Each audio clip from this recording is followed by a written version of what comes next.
The whole city got wiped out in the aftermath of a fight between the hero and some villain. Even after getting his butt handed over to him, this villain known as Hwang just laughs maniacally at our hero's expense. While our hero still has that bastard pinned down to the ground by the throat, Hwang sneaks a glance over his right shoulder. There, we see the hero's companions scattered around like disposable tin cans without their limbs. Of course, seeing his friends lying there butchered mercilessly just shatters our boy's soul, and his tears flow involuntarily. And by the way, our hero goes by the name of Gangyu. But despite everything what this bastard has done to our boy's friends, Gangyu clings to his principles and will not stoop to killing anyone, even if he faces a monster like him, and chooses to hand the scumbag over to the law instead, hoping for justice in return for his most cherished friend's sacrifice. At that moment, he was sure about his decision, but later, he regretted it big time.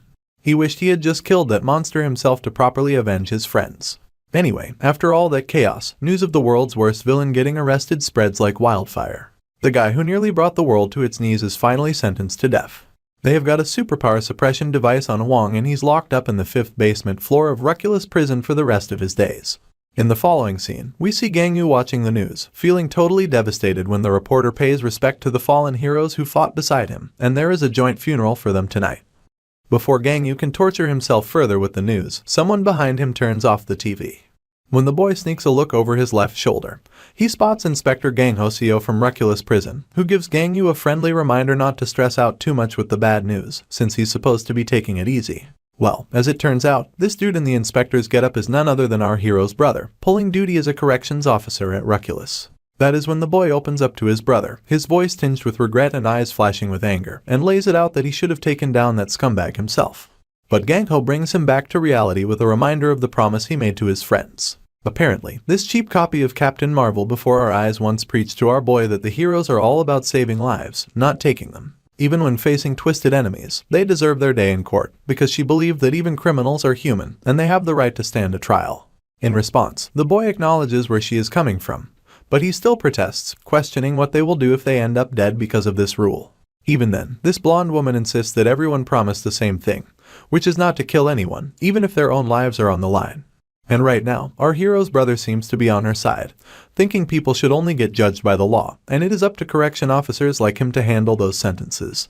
He then lets Gangyu in on some confidential info, which is that Hwang will be executed next week, and he's going to be there as well. He further reassures our hero that he's fulfilled his duty, and now it is time for the corrections officers to carry out theirs. Gangho dutifully extends his hand towards his brother, telling him it is time to pay a final farewell to the fallen heroes.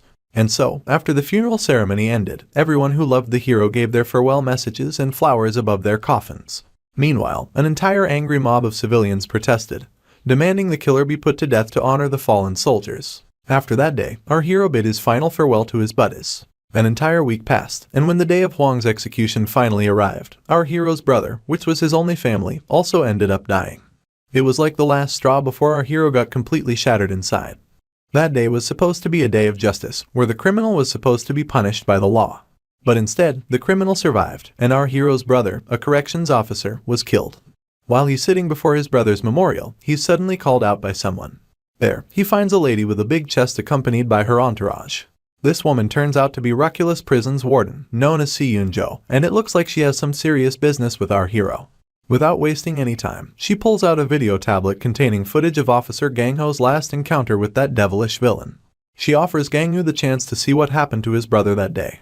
In the video, as Hwang is being escorted out for his execution, he calls out to Gangho by his name, wondering aloud if he happens to be the brother of our hero. The officer does not respond to any queries, while Hwang keeps yammering, asking if Gangho does not have any superpowers, which is probably why he's stuck as a prison guard, and also inquires which one of them is the older brother. Still, the officer does not let a single word slip out of his mouth, while Hwang keeps pestering him. After not getting any responses, this piece of work starts asking Officer how does he feels when he kills other people. Well, Gangho is a modest person, so it is no surprise he is startled by such a bizarre question.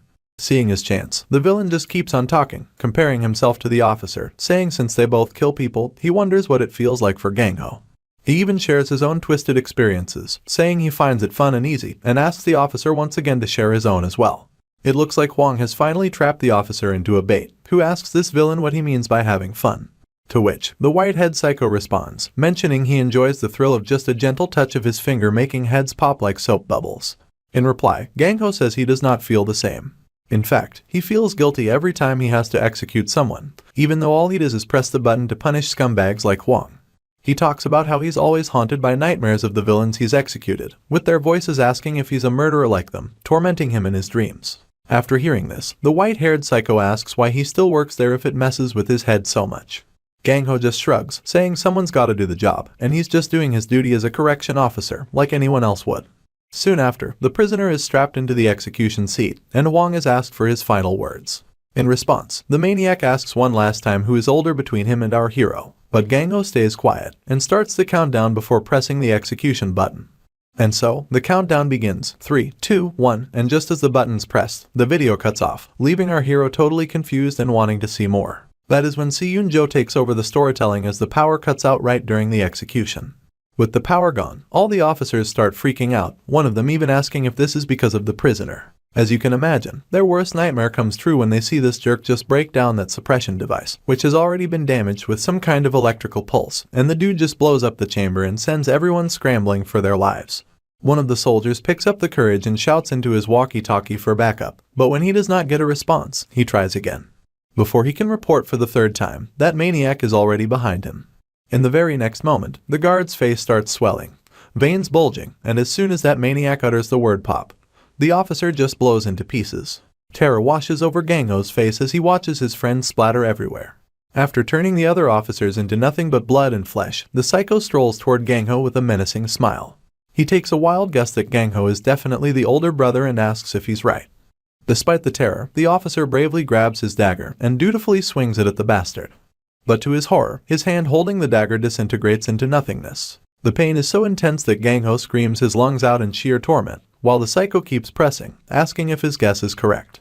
Once again, the soldier does not respond, grabs the dagger with his other hand, and swings right back at this dickhead who is just standing chill. And this time, the officer finds himself exploded into oblivion, which leaves nothing but his hat suspended in the air and a pool of blood.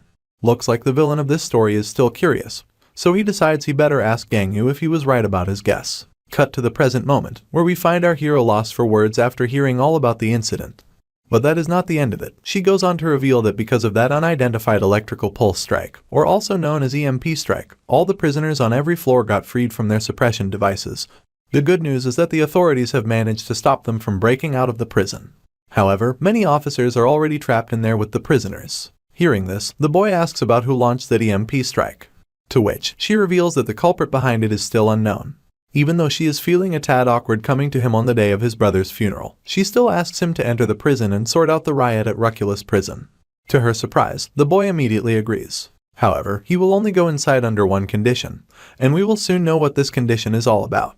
You see, his teammates once told him that heroes save lives and should not be killing others. On the other hand, his brother, who was a corrections officer, always told him that people should only be sentenced by the law, and the ones who carry out those sentences are called executioners.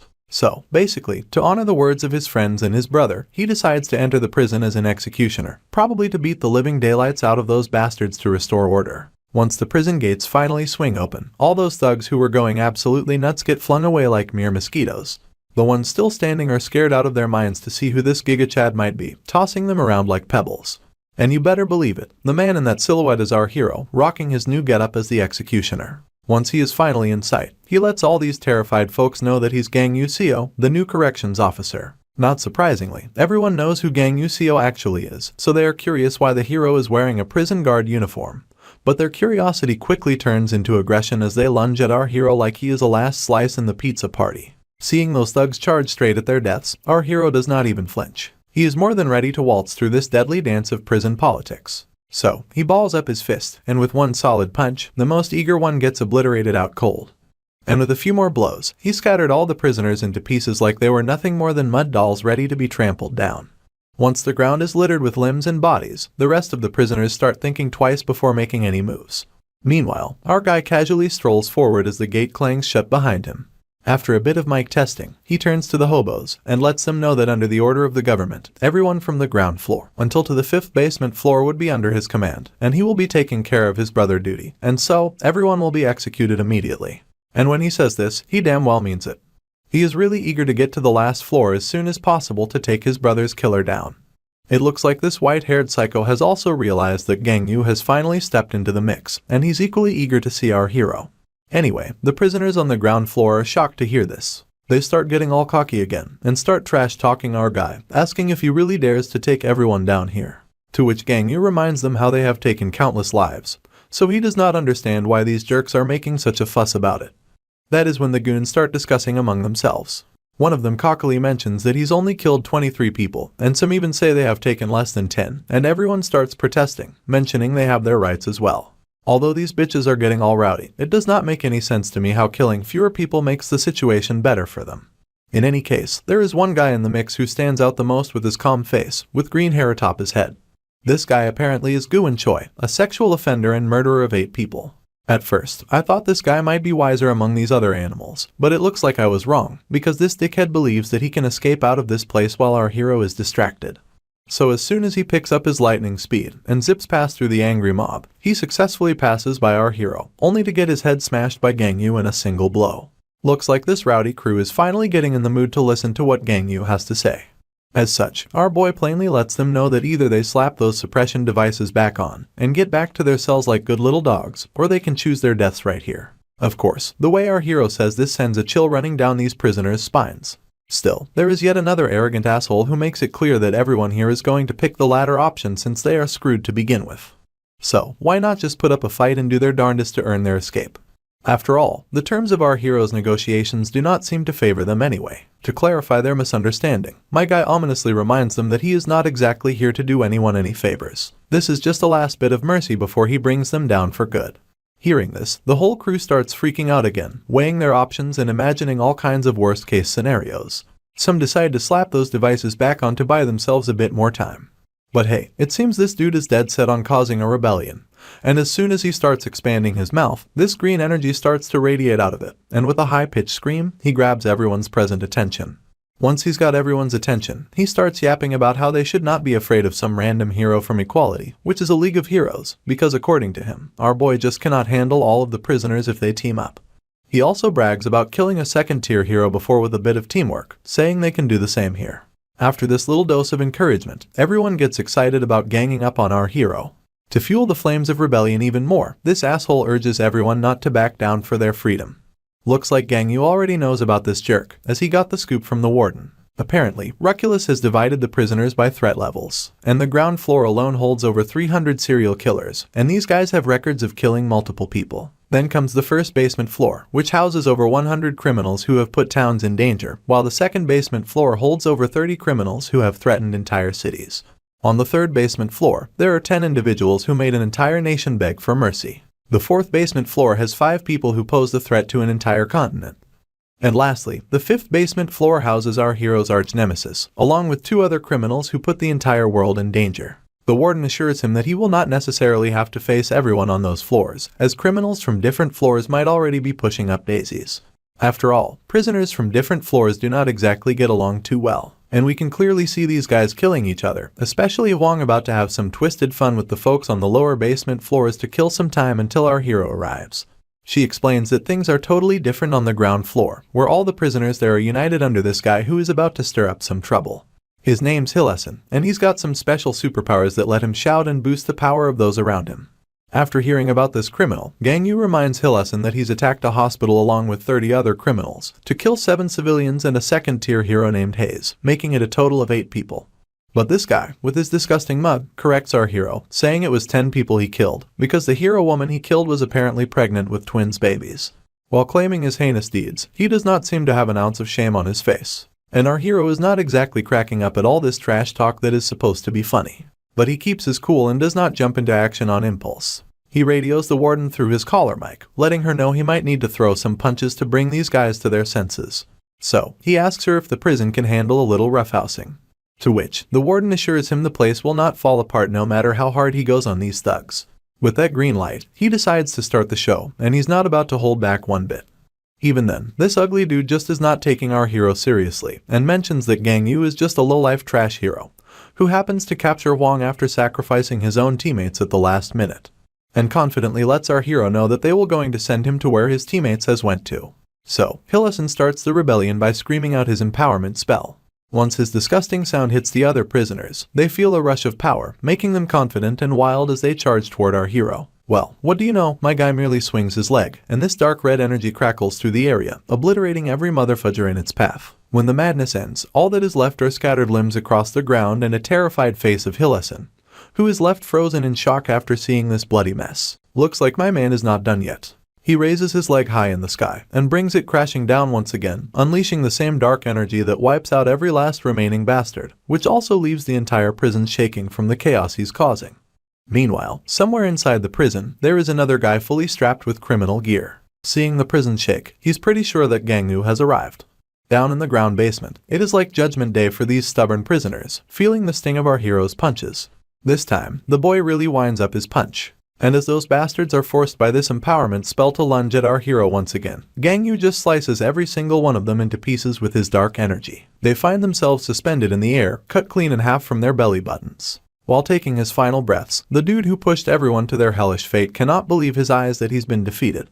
While our hero stands there, the lifeless limbs of prisoners rain down from the sky, hitting the ground with a solid thud. Soon after, all that is left is a deafening silence and the lifeless bodies of criminals who were rebelling just a minute ago. Looks like there are still two thugs hanging on, and Gangwoo's giving them the option. Either they stick to their nonsense, or they put those suppression devices back on. At first, both of them are like deer in headlights, not sure what to do. But then, Mr. Muscle here loses his cool and tries to take a swing at our hero, only to end up with his head popped like a balloon. That leaves the scrawny one shaking in his boots, and eventually, he gives up and decides to slap that device back on. So, the boy tells him to come grab it, and this prisoner timidly asks for it. But as soon as he extends his hand, his face turns into this disgusting mug as he pulls a fast one on our hero, blasting Gangwoo with some purple energy. He thinks he's clever, laughing like a maniac, but his laugh dies real quick when he sees our hero still standing. Before finishing off this goon, the boy remembers a time when Tomai, a member of Equality, captured one of the villains. The villain once told him that those who only fire at targets from a distance would never taste the real euphoria that comes from crushing a person with their bare hands. And it looks like our hero is finally feeling that rush and the feeling of excitement as he turns these hobos to dust, which totally feels like he's crushing eggs with his bare hands. Once those other prisoners are out of the way, he heads deeper into the prison and runs into a familiar face we have seen before. This guy seems like he was waiting for Gangwoo's arrival after hearing all the commotion, and it has been almost 3 years since they last saw each other. Turns out, this dude is stuck in solitary confinement on the ground floor for cannibalism and sexualizing the corpses. Just as this prisoner is trying to exchange some small talk, my guy cuts right to it and tells him to put his suppression device back on if he wants to stay alive.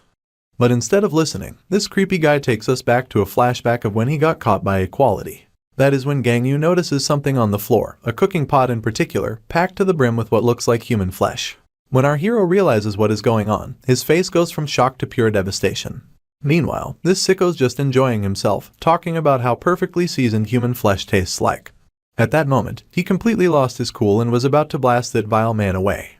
But then, Captain Marvel steps in behind him, reminding him the ways of the heroes, which leaves him with no choice but to swallow his anger and let the criminal go free. And in this moment, our hero makes it clear that if this guy does not start talking, he will assume he wants to die. The thug tries to provoke Gangwoo by asking if he wants to know why he took down other people. Without a word, my guy swiftly slices off his head. But wait, turns out it was all just an illusion, and this guy is still kicking. Apparently, he can use his powers to engrave the memory of himself in people's minds, making sure they never forget him, not even in death. Before he can say another word, Gangwoo slices his hand clean off, casually mentioning he was aiming for that annoying face of his. I guess he missed the mark. Looks like this dude is sure he's about to meet his maker, so he asks a final question about whether Gangwoo remembers the people he's taken down on his way here. To which, the boy just brushes it off, saying those scumbags are not even worth remembering. And then, this dude pulls a dumb move, bringing out all of our hero's companions to life, who look all innocent-like. But the boy is not falling for it. He slices those illusions down without a second thought. As you can imagine, the big guy is shocked that our hero just bats down his pals like flies. To which, Gangwoo coldly states they were just illusions, and chops this man like a cucumber into 2 pieces, dropping him lifelessly to the ground. Before he struts out of the place, he makes it clear he's not the same hero anymore, since now he has taken the job of an executioner. As the man takes his final breaths, he admits he's nothing like the hero he once faced. In fact, Gangwoo has become a monster, which is no better than Hwang himself. Seems like those words hit a nerve with our boy. And before we can see further of his reaction, the next scene takes us back to this little devil, who is egging the lady on to fight back for once. Hwang's getting bored waiting for our hero, so he's thinking of taking matters into his own hands and climbing up through the floors if she can't have any fun with him. The scene then cuts to outside of the prison, where we spot 3 characters perched on a high hill. The lady, leading the trio, seems glued to her iPad, keeping tabs on our hero. And it is clear she is getting quite excited at the prospect of meeting our handsome and daring boy, even going as far as to thinking of him as her husband. Seeing her all turned on, her crew members ask what the fuck she is talking about. In response, the girl repeats herself once again, saying he's surely going to be her hubby, of course. Still, this big guy, who goes by the name Cannies, reminds her that she was into Huang and wanted him to be her husband. So, how come she now wants this other guy now? The other lady in the crew, known as Gato, also agrees with the big man, saying this is precisely why they fired an EMP strike to begin with, just so they can save Huang. And besides, our guy is a hero, which makes him just an obstacle to their plans. To which, this crazy woman lays it straight that he used to be a hero, but now, he's nothing more than a butcher. Cannies then tells her to just pick the one person for God's sake, since sailing on 2 boats is unethical anyway.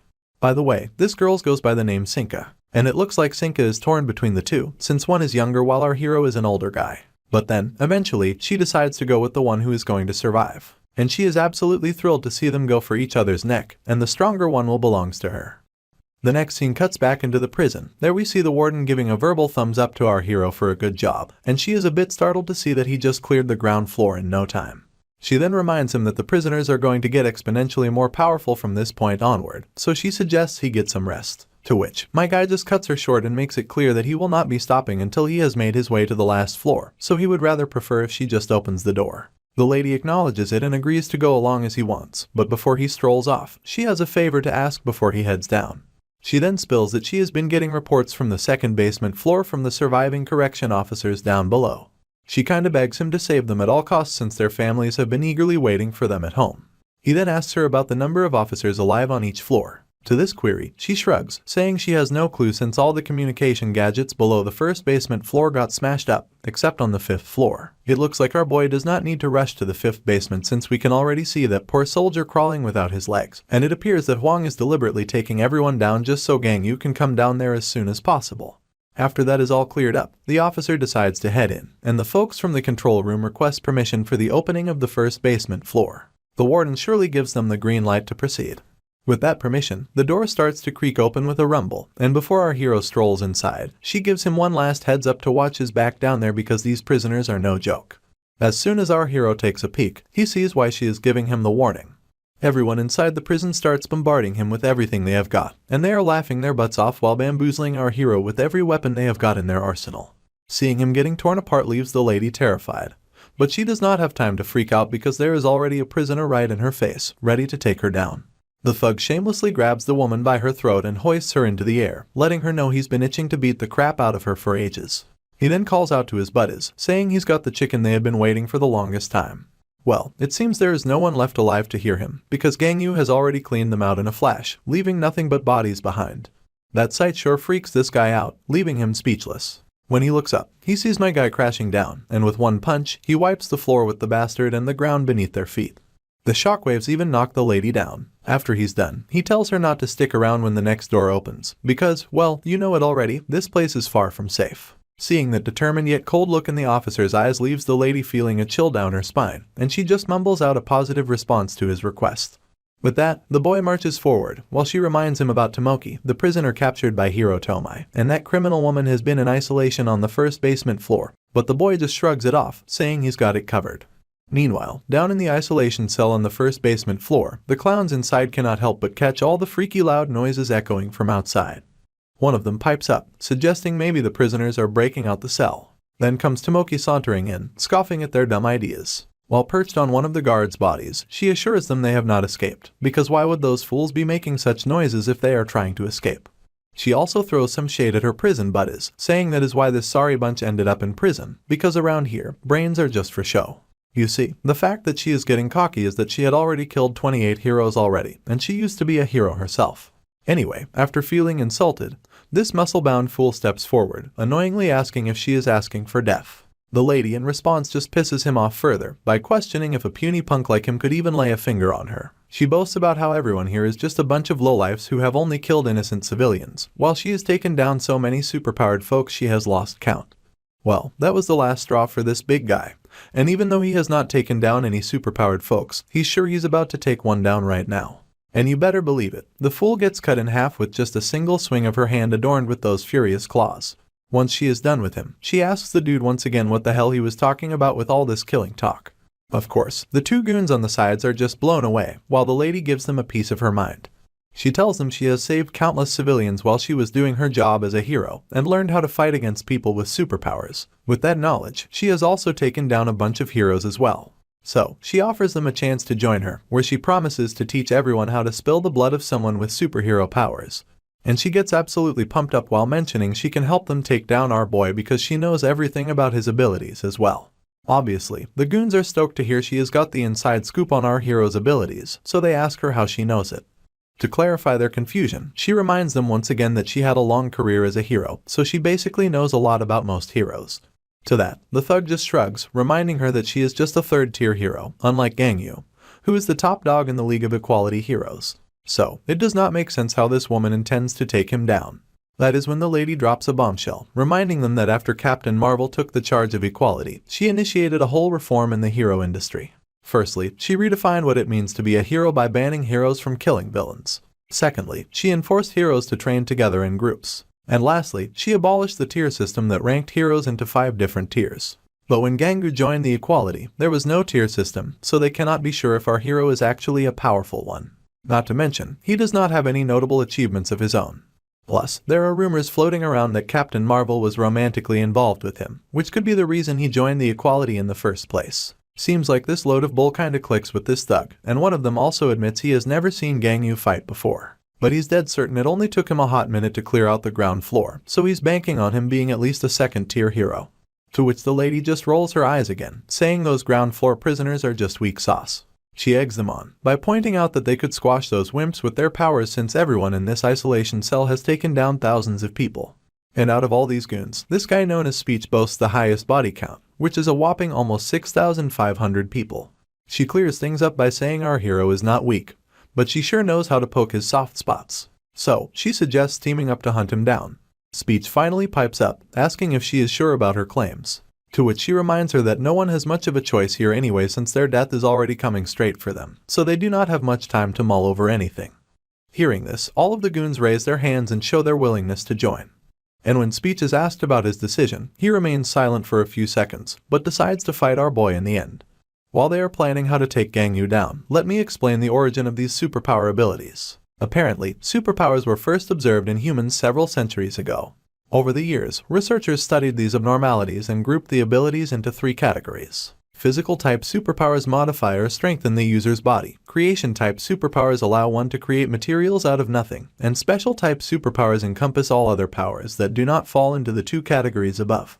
Finally, silence descends over the thugs as they watch Gangyu standing right before their eyes. Once everyone eyeballs our hero, they each connect their brains with a physical-type superpower known as brainwave communication, which is being used by Speech.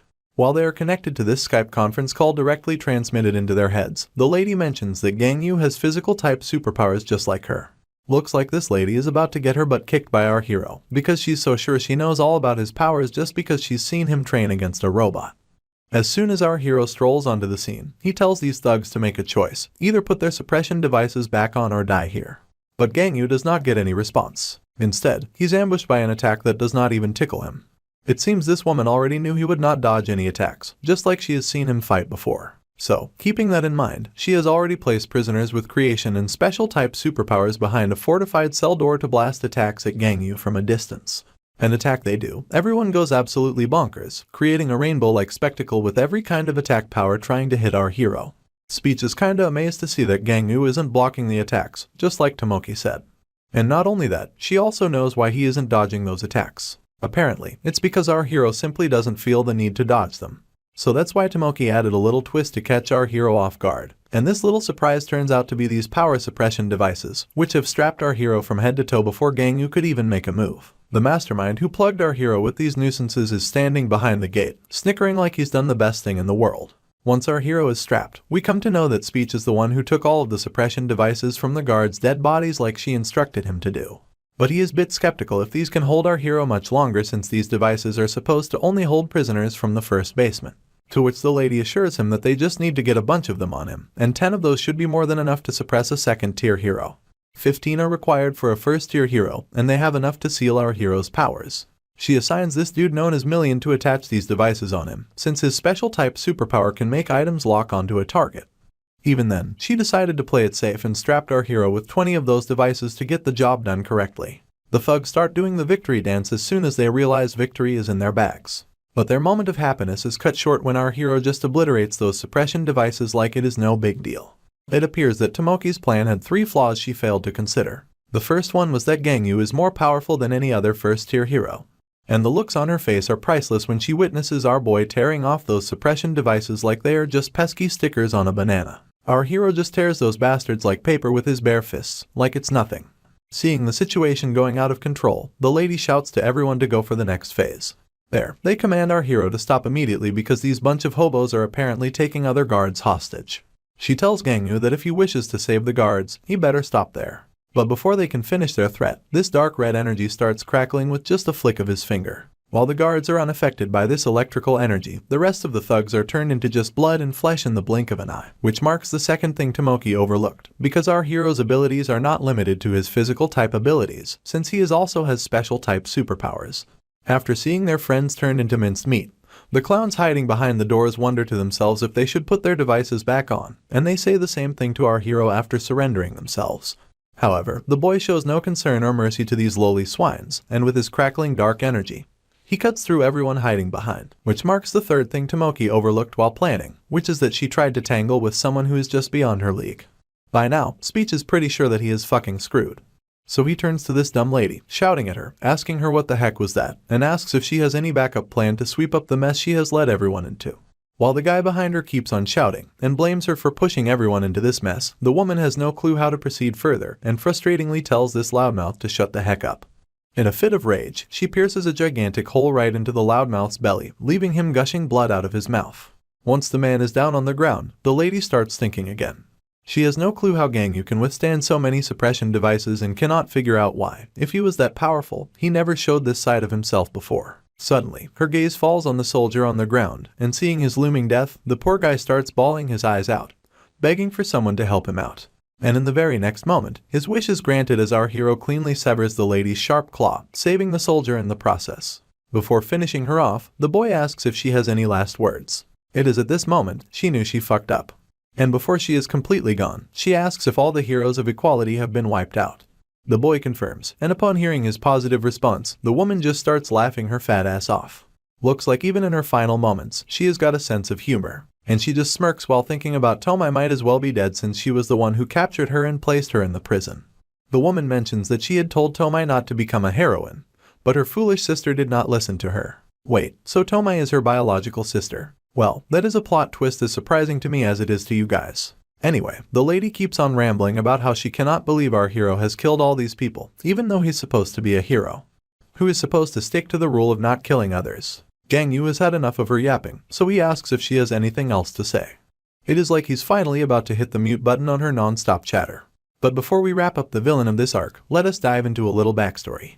You see, the first time Tomoki joined the Heroes organization, she felt something was off. The fact that heroes hunted villains gave them immunity, even when civilians were killed in the process, and no one was there to judge them for their cruel actions. For example, there was this hero who just slashed down the assaulter along with the innocent civilian. And this hero did not even feel an ounce of shame afterward. So Tomoki became a heroine named Bliss for a very simple reason, which we are going to discuss shortly. And while she was performing the role of hero, she became an incredible older sister who saves her little sibling, Tomai, who admires her sister dearly for having superpowers and always helping her in need, especially Tomai did not have any superpowers. But there was something really twisted about Tomoki's personality as well. It is like she has got a hero complex on steroids, and she never helped civilians for the greater good. In fact, she only did it to feel a sense of superiority over the rest. Then one day, Tomoki crossed a line and bumped her heroism up a notch. She made her first kill on a mission, and boy, did it give her a rush of ecstasy. After that, she went on a killing spree, taking down anyone who dared to cross her path. Villains, civilians, even her fellow heroes, no one was safe from her wrath. She loved seeing the shock and disbelief on their faces, especially when they realized they were outmatched, and it was like she got a kick out of being the top dog in the hero game. After some days of her crazy behavior, her little sister started to feel strange about Tomoki. She always came home late at night, fully drenched in the scent of blood all over her. So Tomai decided to follow her older sister one day, and after witnessing Tomoki attempting an act of murder shattered Tomai's soul. Even then, seeing her little sister before her eyes was not enough to make Tomoki stop her gruesome act. Instead, she invited her junior to also join in the killings. And that is when Tomai awakened her superpowers, and stopping Tomoki was the first thing she did as a heroine. After that, Tomai officially registered as a heroine and started tracking down Tomoki, who had turned into a full-fledged villain by that time. And one fateful day, she finally takes her senior sister under arrest. But this woman does not seem ashamed even after being hunted down, and goes on to mock her little sister for having summoning-type powers instead of physical ones. She enthusiastically mentions that her little sister can only fire at targets from a distance, so she will never know how good it feels to crush a person with their bare hands. That is how the saga between the two sisters ended, with the evil one ending up behind bars. Tomoki then asks if her sister died in peace, to which our hero reveals that Tomai died in battle against Hwang, where she had been obliterated. While taking her final breaths, she cried heartily, begging her older sister to come and save her little sister like the good old days. After regretting asking about her sister, she starts transforming into this weird-ass thing that is not quite humanish, not quite animalish. Anyway, it looks like she is gearing up for a showdown with our hero. In the blink of an eye, she lunges at Gangyu. But just as she swings, he pulls off a disappearing act, leaving nothing but crackling dark red energy in his wake. When she turns around, expecting a hug, she gets a brutal kick instead, sending her tumbling back like a bowling pin. As the dust settles after her crash landing, she charges at him again, only to take yet another solid hit to her gut, which leaves her devastatingly coughing up blood. Just like that, she reverts back to her human form, kneeling on the ground. While she grunts in pain, the boy feels pity for having to get his hands dirty with his companion's family member. As you can imagine, the woman swallows her pride and starts begging our hero to spare her since he is supposed to be a hero, and he has already promised to kill no one. But my man coldly lets her know that he's not a hero anymore. Still, the woman persists, grabbing our hero's feet desperately, pleading for anything if only she is spared. Despite all her desperate pleas, our hero does not seem to faze, and reminds her of all the times she ignored similar pleas from innocent lives she mercilessly ended. He asks how she responded to them when they were begging for mercy, just like her.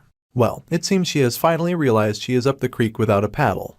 So, she braces herself for obliteration as Gangyu charges his fist to deliver his final blow. While our hero's back and forth continued, the sounds of his fighting sent shockwaves through the prison. Even those goons waiting outside could hear the booming sounds. While hearing those sounds, this crazy lady is just getting hyped up, convinced that her future husband must be the one causing all this ruckus. Meanwhile, those officers stuck inside the prison were instilled with fear because of those voices. And there is this bastard who is now more eager than ever to meet our hero. After playing around with this girl besides him, he is barely keeping his excitement in check to get face to face with our hero, so he decides to head up right now.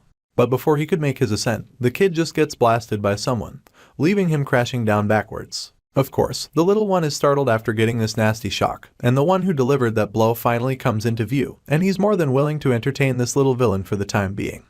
While readjusting his hat after putting it back on his head, he gives the old man props for his seriously intimidating mug. The old-timer responds with a grin that is practically dripping with evil, jokingly brushing off his own sinister appearance as just an old guy having a bit of fun with the kiddos. Apparently, this old man is Kingstone, one of the prisoners from the 5th basement, and he appears to be prisoner number 1. The scene cuts back to the command office, where these two juniors seems to have stumbled upon something unexpected. Immediately, the jittery officers point her attention to basement level 5, and hurriedly reveal to her that Kingston and Hwang just had a meet and greet down there. Seeing this, the warden's reaction is a bit of nonchalant shrug, and reassures the officers that this is actually a good news. Naturally, her unexpected response throws both of the guys for a loop, so she clarifies that if these two throw down, it is game over for one of them. And she is personally rooting for Kingston to win, since he's not as threatening as Hwang. Also, after seeing the CCTV, she is really curious to know why this maniac is hoisting this girl up in the air like a puppet. Back in basement 5, Hwang asks the old man if he's really up for a showdown, although the old man is really eager to have a little match, but the little one mentions he's not exactly one to fight. Seems like Kingston does not take no for an answer too well, so he gets a bit intimidating, saying he would like to have a little fun with Hwang. But before we dive deeper, let us talk about Kingston's backstory. He is like the number 1 prisoner of Ruculus Prison, and he has been there since forever. Unlike most of the other inmates down here who racked up a body count in the millions, Kingston's kill list is surprisingly short, with only 3 people in his kill count. His first victim was Karax, the world's big bad villain of his time, and then he took out Clark and Hilo, the most powerful superhero duo at that time. Kingston basically popped out of the shadows and took out 3 of the biggest heavy hitters in the world. After laying them out, he turns to the soldiers around him and asks if he can now be considered the strongest person in the world, since he's taken out all the people who were considered invincible. With those final words, he lets the government take him. After voluntarily surrendering himself, the world's biggest threat was neutralized, but Kingston's execution got caught up in some political circus between the government and the Superhero Association, delaying it by a good 30 years. The old man then assures Hwang, saying he's not really interested in killing young guns, especially those with potential to grow. Reluctantly, Hwang agrees to a little scuffle. In a flash, he gets those dead soldiers floating in the air and turns them into these little flesh orbs in the blink of an eye. Then, it is game time. He tosses those meaty projectiles at the old-timer, who starts moving his hands faster than the eye can see, redirecting every last ball right back at the boy. Well, Hwang is not a schlub either. He flings them back again, creating a splatterfest all over the wall behind. As the blood rains down, Hwang seems a bit lackluster, while Kingston is all smiles, thoroughly enjoying the show. At first, Kingston thought Hwang might be a telekinesis user, but the way he defends himself suggests otherwise. While Kingston's itching for more action, Hwang just shrugs, saying he is not playing it anymore. He lays it out plain that there is no thrill in taking down someone like Kingston, who is probably going to kick the bucket from old age anyway. Naturally, this elderly guru is feeling a tad annoyed by those remarks. And just because of those few words, he gets serious, floating towards the young upstart like he is the hottest thing in the town.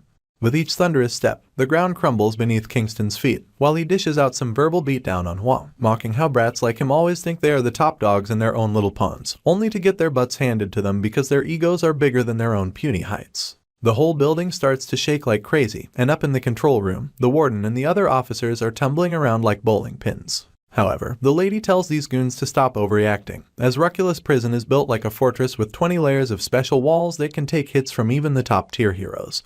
Meanwhile, inside the prison, as Kingston picks up his momentum, he decides it is time to teach this little arrogant brat a lesson.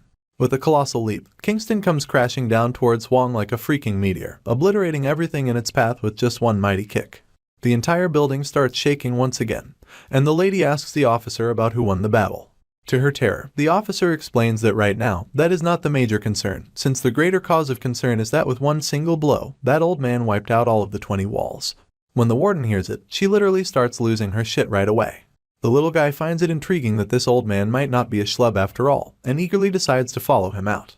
But before he can act on that thought, a voice interrupts him, and of course, it is the same crazy woman known as Sinka who is going bananas over our hero. She finally appears to have arrived here to meet her second potential love interest, or I dare say her second husband. Even the officers in the command room are bewildered to see this unexpected development in the plot. Not surprisingly, Hwang is totally confused to see who these maniacs are, to which this crazy woman just tells him that they will surely understand each other better if they simply talk. Looks like we are having a little date inside this heavily guarded prison, and the warden does not seem to be thrilled about it. She is absolutely blown away to see how the hell this woman got to the 5th basement level. Well, it appears that Sinka clearly knows there are some people who are trying to peek into their privacy. So, with a flick of her finger, she shuts off any surveillance devices that were activated, which surely leaves our blondie gritting her teeth in frustration. In the next scene, we finally cut back to our hero, who reports back to the warden that he has cleared out the 1st basement floor, and he is apparently heading straight to the 2nd basement floor right now. But before he can proceed to enter, the lady responds back and tells him to immediately stop. Once Gangyu is finally listening to the lady intently, right at that very moment, the transmission cuts. So he decides to venture further inside in any case, thinking the signal must be bad down on the 1st floor. And so, once he swings open this giant door, Gangyu starts descending down the stairs to the 2nd basement floor. The first thing he notices is that unlike the ground floor and the 1st basement floor, which smelled like a zombie picnic, and in contrast the 2nd basement floor is totally different. In fact, there is no one around, not even a single corpse in sight, which was clean to the point it felt suspicious. Suddenly, the boy hears screams, and there, he sees one of the officers being chased by these furious hounds. Once they both finally come face to face, the lady mistakes Gangyu for his brother Gangho. Just as those monsters are about to take a bite out of this lady's candy butt, the boy immediately obliterates the monsters chasing her down, leaving the lady there on the ground momentarily left speechless after that heart-throbbing encounter. Gangyu asks if she is alright, and in an instant, the lady just hugs our hero with tears in her eyes, still mistaking him as Gangho. She then mentions that she thought he was on the 5th basement floor, and she is also surprised to see that he has superpowers, which is a surprise to her since she never saw Gangho using powers. Sadly, our hero immediately bursts this woman's pleasant reunion by mentioning that he is not the Gangho she knows, but actually his brother. The lady is absolutely confused at this point. Although she recognizes the boy correctly this time as one of the renowned heroes from the Hero Association, she is puzzled about why he's wandering around in an officer's uniform. I mean, what is he even doing there? Instead of shooting the breeze further, Gangyu reminds her that this place is dangerous, so she better get out of here as soon as possible. But the next thing this lady says totally startles our hero, because she apparently addresses him as brother-in-law. She then pleasantly introduces herself as our hero's sister-in-law, and when the boy hears this once again, he is just plainly startled once again. Before we get to see more of Gangyu's awkward face, the scene cuts to the second basement floor isolation cell. There, we see these two shady characters, who are making other prisoners float above in the air, and these two seems to have got the gist that our hero is around the corner. One of them even says that this outsider has also killed her hounds as well, and this priest lady goes by the name of Male. In response, this boy reassures her sister, stating that he will make sure to take revenge by sending our boy into the depths of hell. By the way, this dude with blue eyes goes by the name of Meal. Back to our hero, who is looking as bewildered as a cat at a dog show after being called brother-in-law. Apparently, this lady is one of the Ruculus prison's inspectors, known as Jia Hong. After exchanging pleasantries, our boy throws in a curveball, saying he is already aware that Gangho has already scored a woman for himself, but he was not aware that his brother is actually married. Seems there is more to their story than he thought, as we can clearly see the lady feeling a bit awkward before telling further anything. Eventually she musters up courage and redirects our hero's attention to her belly, hinting at the presence of his niece or nephew growing inside her. Naturally, this bombshell news leaves our hero in shock, prompting him to inquire further. Jia Hong explains that it has only been a month, so they cannot determine the baby's gender yet. They only found out a few days ago, and Gangho wanted to surprise our hero once the Huang execution was over. Gangyu's heart instantly melts away upon hearing this, and even the lady can read the sadness plastered across his face. So, she naturally checks in, asking if there is something that is bothering him, to which the boy quickly shakes his head, reassuring her that all's good, although his facial expression says otherwise. Moving on, the girl's curiosity peaks as she questions why he's donning the officer uniform, especially since, as a hero, he would not necessarily need to adhere to the dress code of an officer just to control the riot. Naturally, the lady gets startled when she hears that Gangyu has changed his role from hero to a special corrections officer, and his sole job now is to execute the prisoners in the Ruculus. Jia Hong then asks our hero if it is the warden who is pressuring him into this job. It seems the lady is unaware of recent events, so he decides to fill her in. When she hears about the EMP strike during Huang's execution, she is completely frozen, at a loss for words. She asks about who might have pulled the plug, to which the boy simply says they are still digging into it. She starts to freak out, thinking about her husband since he was supposed to be on the 5th basement floor for the execution at the time of the EMP strike. Gangyu remains silent for a moment, which only adds to the lady's fear, but then he decides not to tell her the truth. Instead, he spins the tale that Gangho has been sending rescue signals from the 5th basement floor. Of course, the woman finally breathes a sigh of relief, realizing that at least her hubby's still alive, though I'm not sure what she is gonna do when she finds out the truth. Nonetheless, the boy tells her to take her leave since it is dangerous out here. But the lady insists otherwise, letting him know that he's definitely gonna need her down there. Not surprisingly, the boy asks the reason behind her confidence. In response, the woman mentions that she has the ability to read anyone's memories just by looking at them, a special type of superpower known as psychometry. Hilariously enough, while the boy starts feeling insecure around her because he just told her a lie about her husband, the woman immediately reassures him that she does not peek into anyone's memories without solid reason. She mainly uses her abilities to figure out whether someone is guilty of their crime or not. Well, it looks like our hero is still not convinced, and asks how her powers are going to help his situation particularly. That is when the lady drops the bomb that the entire 2nd basement floor is under the control of the two siblings, where the boy is known as Meal, and the female one is Male, who are inmates of the isolation cell. These siblings apparently both have summoning abilities and special superpowers as well. They can summon creatures that stab people's hearts, then use their abilities to make puppets out of their victims.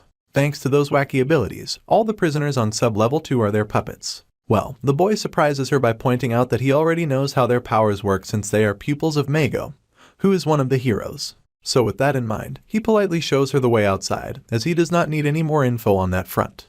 But then the next time she speaks, she finally piques our hero's interest when she mentions that some of the puppets include the officers, and the only way to distinguish them from other prisoners is by reading their memories.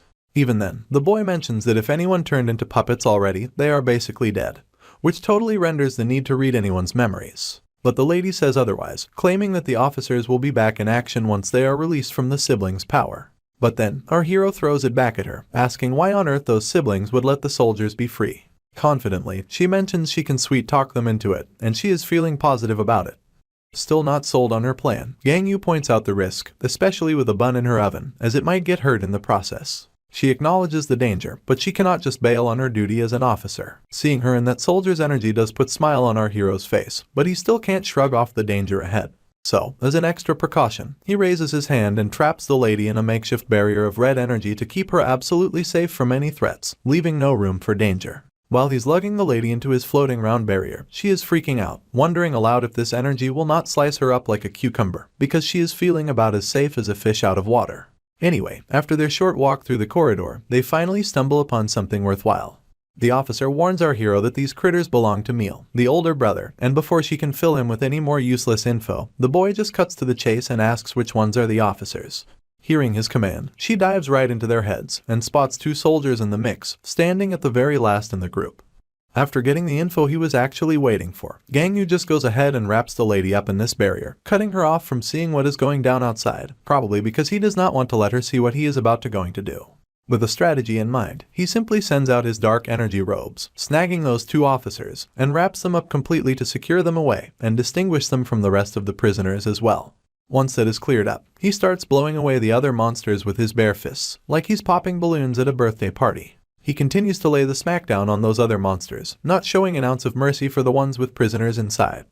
With his final move, he zips right past them, and his lightning dark robe slashes down every one of those monsters in an instant.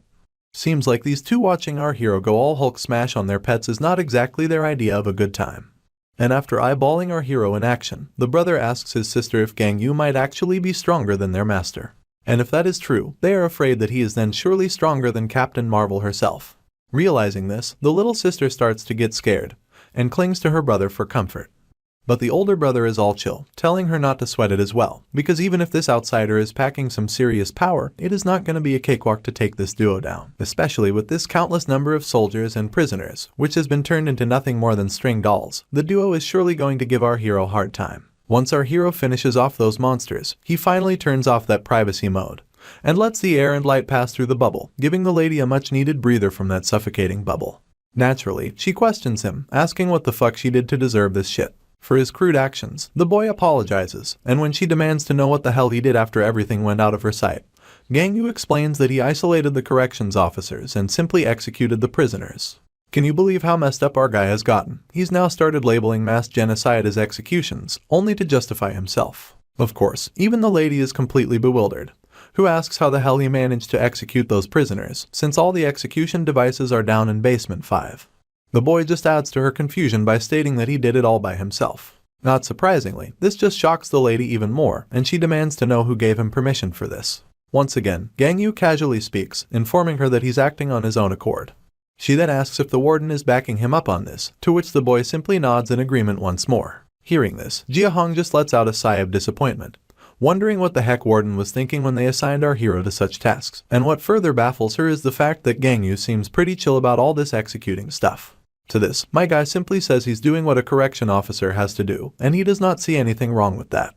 Well then, Jia starts going on about how officers are supposed to rehabilitate prisoners and all that jazz, but the boy is not interested in this talk at all, so he cuts her off. He makes it clear that he used to follow these ideals about not killing people and believing everyone should be judged by the law, but now he knows what kind of consequences those ideals bring. Basically, those who cling to these beliefs just get slaughtered like lambs by those ruthless criminals, and reasoning with those mindless psychopaths about anything is the same as teaching a cow to do backflips. And after coming this far, Gangyu does not give a damn if he's an officer or a hero, as all he wants to do is subdue these rabid monsters and restore order. Seeing this dark side of our hero totally sends shivers down her spine, and she terrifyingly reminds him that the people he killed were humans as well. When Gangyu hears him being all sympathetic to those monsters, our hero gets totally annoyed and asks what makes her think those monsters are actually humans. He goes on about how these criminals on each floor have racked up body counts, and they gotta face the music for what they have done.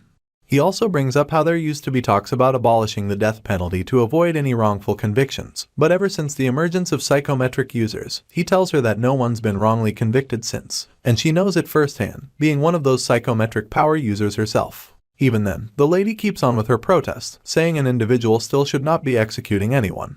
Well, Gangyu's had it up to here with her yammering and just coldly tells her to shut it. He makes it super clear that if she keeps blabbering the same nonsense, he will make sure to send her upstairs, and he's gonna handle things his way, regardless of who dies along the way. The lady gulps down her spit out of horror and decides to zip it, so they venture further into the prison.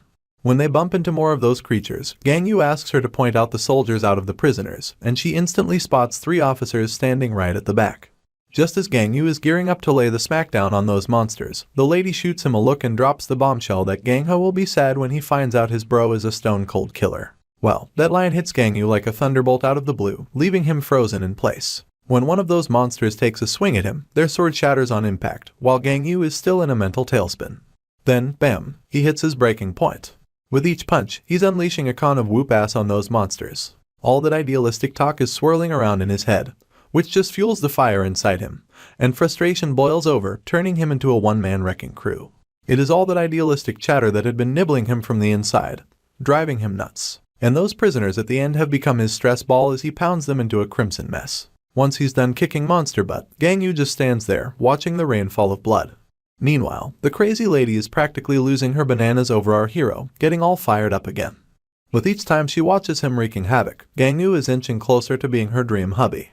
After tidying up the place, they start strolling again, and the lady's jaw practically hits the floor when she sees that our hero left no one standing except the 3 officers. Suddenly, Gang Yu notices something, and as soon as he turns his head around, we see those familiar heads. As the scene zooms out, we spot this gigantic monster, and the siblings finally come into view. Seems like our hero is just relieved to see them finally showing up, saving him the trouble of hunting them down. Looks like Jia Hong's got some serious catching up to do with these 2 siblings, but they are not exactly throwing a welcome party for her. They are pretty disappointed that she did not come back to them, and they are not shy about saying they would have sent her packing to heaven for the kindness she showed to them, only if they had the chance. Before our hero starts beating the shit out of these siblings, the lady tries to talk some sense into them, telling them to release the people they have got under their thumb. And if they do, Gang Yu promises to give them a quick and painless death. The scared siblings cling to each other, asking if there is any other choice besides getting killed. Gang Yu comes straight with his words, pointing out that if they had not already racked up a body count of over 1,000, he might have cut them some slack and would have just told them to put their suppression devices back on. However, since they are knee-deep in blood, mercy's off the menu. The girl then points out how their master was a kind soul who used to get along with our boy, while Captain Marvel was crude to them and put them behind bars. However, our hero among them all is the worst of monsters, who will not even going to get the chance to enter the heavens. Hearing this, the boy balls up his fists, ready to at least give these 2 a ticket to the underworld before he goes. But that is when the brother chimes in, and tries to smooth things over by promising to release the people if our hero lets them bounce. Not surprisingly, the boy immediately denies their request. Jia Hong then pipes up, telling the siblings to just put their suppression devices back on. In his defense, the brother reminds the officer that they have not done anything wrong, so they will not be playing along with this. Looks like Jia Hong also thinks the same somewhere in the back of her mind, so she remains silent for a moment. Gang Yu's got his mind set and tells Jia Hong that trying to reason with these wild beasts is like talking to a brick wall. So, she would better let him handle things from here and out. While the boy gears up to deal with them, the brother pipes up once more, saying he's not keen on starting a bloodbath and suggests that if Gang Yu hears their backstory, he might change his tune. But the boy is not interested in story time, so he shuts them down. And before things get messy, Gang Yu starts covering up the barrier bubble to block Jia Hong's view once again. Once she is out of sight, he surrounds those 2 siblings with his reddish energy and hoists them in the air while squeezing them hard enough to make them squirm in pain. Gang Yu then recalls a time when a villain once told him how to torture people, but he never knew it would one day come in handy. The siblings start hurling insults, calling our hero the real monster and saying talking to him is like talking to a brick wall. With those final inspiring words, they transform into simple prisoners, who are sweating bullets before they get screwed over. And in the blink of an eye, Gang Yu blows them away. When the other monsters come charging at him, he cuts them down too, leaving their heads spinning in the air. Seems like being called a monster over and over really gets under his skin. On the other hand, seeing our hero's annoyed face, the sister starts to feel terrified, and recoils back in fear while watching Gang Yu through her crystal ball. Looks like these 2 siblings are a tag team. One's trying to tear down the walls, while the sister's buying her brother some time. To buy her brother even more time, she starts chanting another big spell, summoning furious monsters from a circle. But our guy does not hesitate to blast them away since they are not human. No matter how many come at him, he's just blasting them away in droves, and with that final strike, he takes down all of them, big or small. Of course, keeping our hero in check seems to be way too tough for this lady, so she turns to her brother, asking how much longer he's gonna need. His brother says he needs at least another solid 10 minutes before busting through the wall. So, out of desperation, the sister bites her thumb, and as soon as she slaps the orb for the next round, something comes crashing down from above the ceiling. While the girl is coughing amidst the settling dust, our hero finally steps into view. Once the sister sees him standing there, tears start to flow uncontrollably, while our hero gives her a piece of his mind, saying he thought it would be better if he just went straight to nab her since fighting those useless monsters was a waste of time. Once again, Gangyu makes it clear that this is their final chance to comply and release the captive officers, and in exchange, he will make sure to give them a painless exit. It is a jaw-dropping moment for both of the siblings to see that my guy just busted through those thick layers like it is no big deal. Gangyu then commands them once again to release the officers. As terrified as these two may be, they are still not willing to follow our hero's orders. The boy conjures up a bunch of summoning circles, and with a clap of his hands, these gigantic creatures step out of the circles. There were 4 of these divine-looking beings, each with their own names, but I will not bore you with intros, because Gangyu just slices them up into multiple pieces in the next moment before they even have a chance to move. Seeing their familiars dropping dead pushes the siblings to desperate measures. They immediately hoist those soldiers and threaten our hero, saying if he gets any closer, those soldiers will be goners. But their plan backfires as soon as Gangyu grabs the sister and lets her brother know that if he does not release those soldiers, his sister will meet a miserable end. Without further ado, Gangyu puts the girl through a merciless, agonizing pain, leaving her screaming and her tears falling involuntarily. The brother could do nothing but watch his sister's soul getting torn apart, and there is only so much he can endure seeing her go through that grueling pain. Finally, he surrenders and willingly agrees to release the soldiers. Before leaving the prisoners, the brother wishes to speak with Jia Hong first. But Gangyu remains true to his words and continues subjecting his sister to the grueling pain. With no choice left, the brother finally gives in to our hero's demand, and in the next moment, they both release the officers from their mind control. Looks like the prisoners are also back to their senses too, and before they can make any sense of the situation, my guy starts demolishing them. The blood splatters everywhere as he tears them apart, leaving the siblings utterly terrified. Given how these kids are always feeling terrified seeing all that brutality, there might be a chance that these siblings do not have bad intentions after all, and are just desperate to save themselves. In any case, once the criminals are nothing more than flesh, the officers start to freak out too. Especially after seeing Gangyu, who is supposed to be a hero, just confuses them even more. Instantly, our hero gives them instructions to march upstairs, and as the soldiers scramble to leave, the boy turns to the siblings. Since these two held up their end of the bargain, Gangyu decides to fulfill their wish and gives them permission to talk with Jia. However, he tells them to follow him to a better place to chat, since this kind of sight is not something rather pleasant for a pregnant lady to see. Once they are out of that place, Jia finally appears on the scene, bewildered as usual, and asks what the heck happened here. Gangyu then gives her the good news that the officers have been rescued from the siblings' mind control, and the both of them wish to talk to her before they meet their execution. Jia then tells our hero to just put the damn suppression device on both of them, but she is immediately shut off by our hero with a cold response, who makes it clear that he does not like repeating himself. And for the last time, he lays it straight that everyone on basement floors 2 and below has taken thousands of lives, so he's not letting them go unpunished. Yet again, the siblings protest for their freedom, claiming they have not done anything wrong to deserve the death penalty. They turn to Jia, urging her to vouch for them. Our hero gives the lady a green light to speak, but she only has a few seconds to fill him in. At that moment, Jia tried to speak, but she could not get a single word out in their defense. Since she has got nothing to say, Gangyu decides to just go ahead with the punishment they deserve. The sister's tears are flowing like crazy as she begs not to be killed. But Gangyu's gotta do what he's gotta do. He swings his fist, obliterating everything in its path, leaving a huge cloud of dust.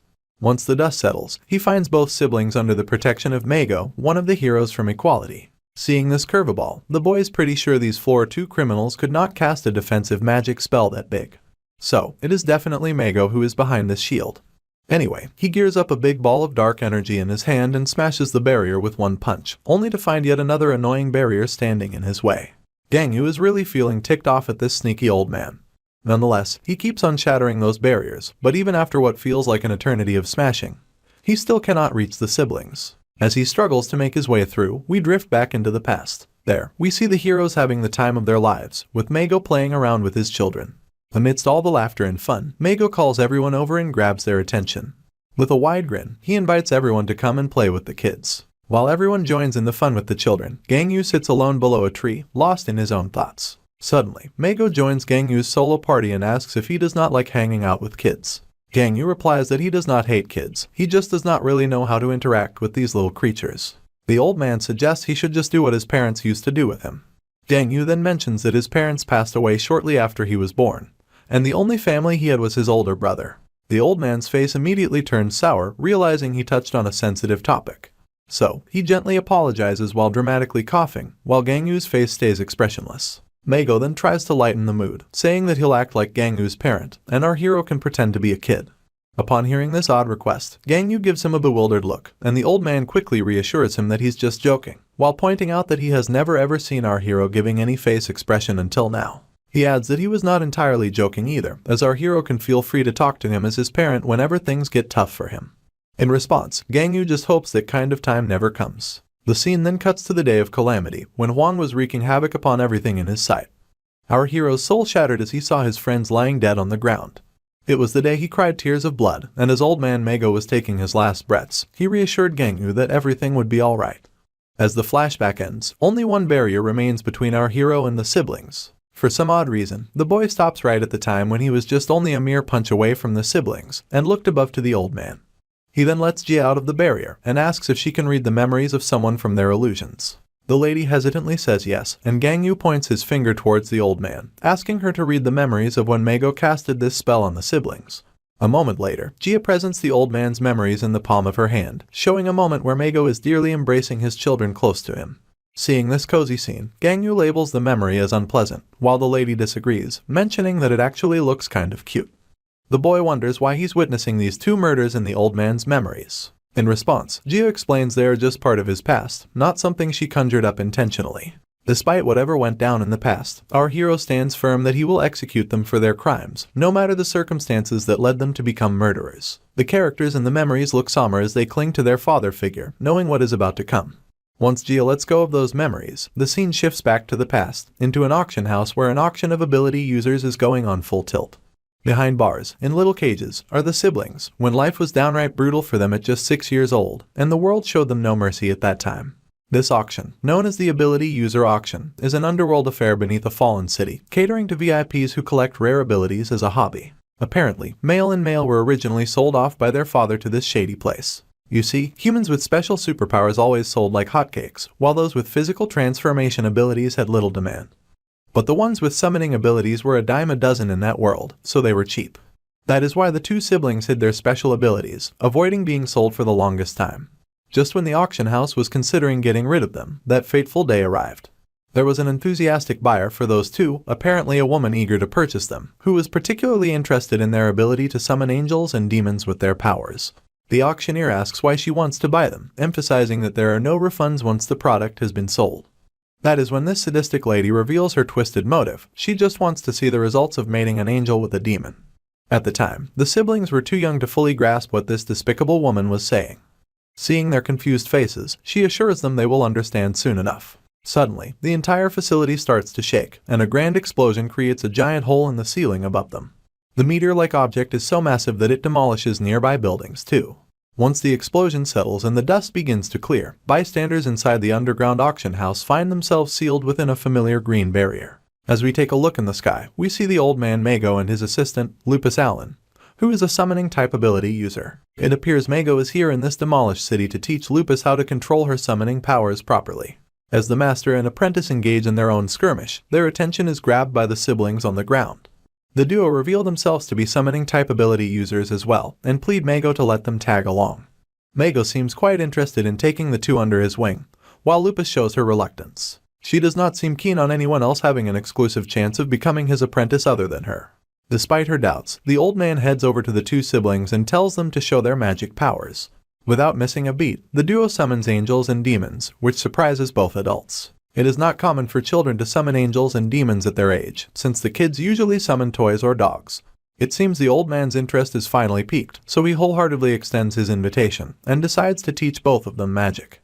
Over the course of 3 years, Mago teaches male and male how to use summoning magic. You see, imagination is key for summoning type abilities, and whatever they can imagine can appear through their ability. For example, thinking about a meteor might bring a meteor into real life. Thinking back, Neil probably summons angels because she remembers her mother, who used to protect everyone when she was young.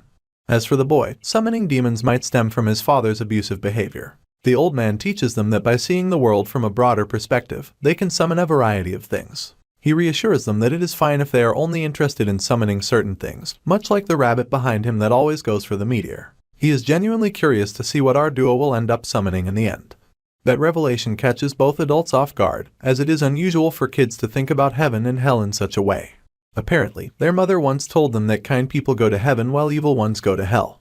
Those words have stuck with them, serving as a guiding light in their life, and now they want to create a world where kind people go to heaven and evil ones to hell.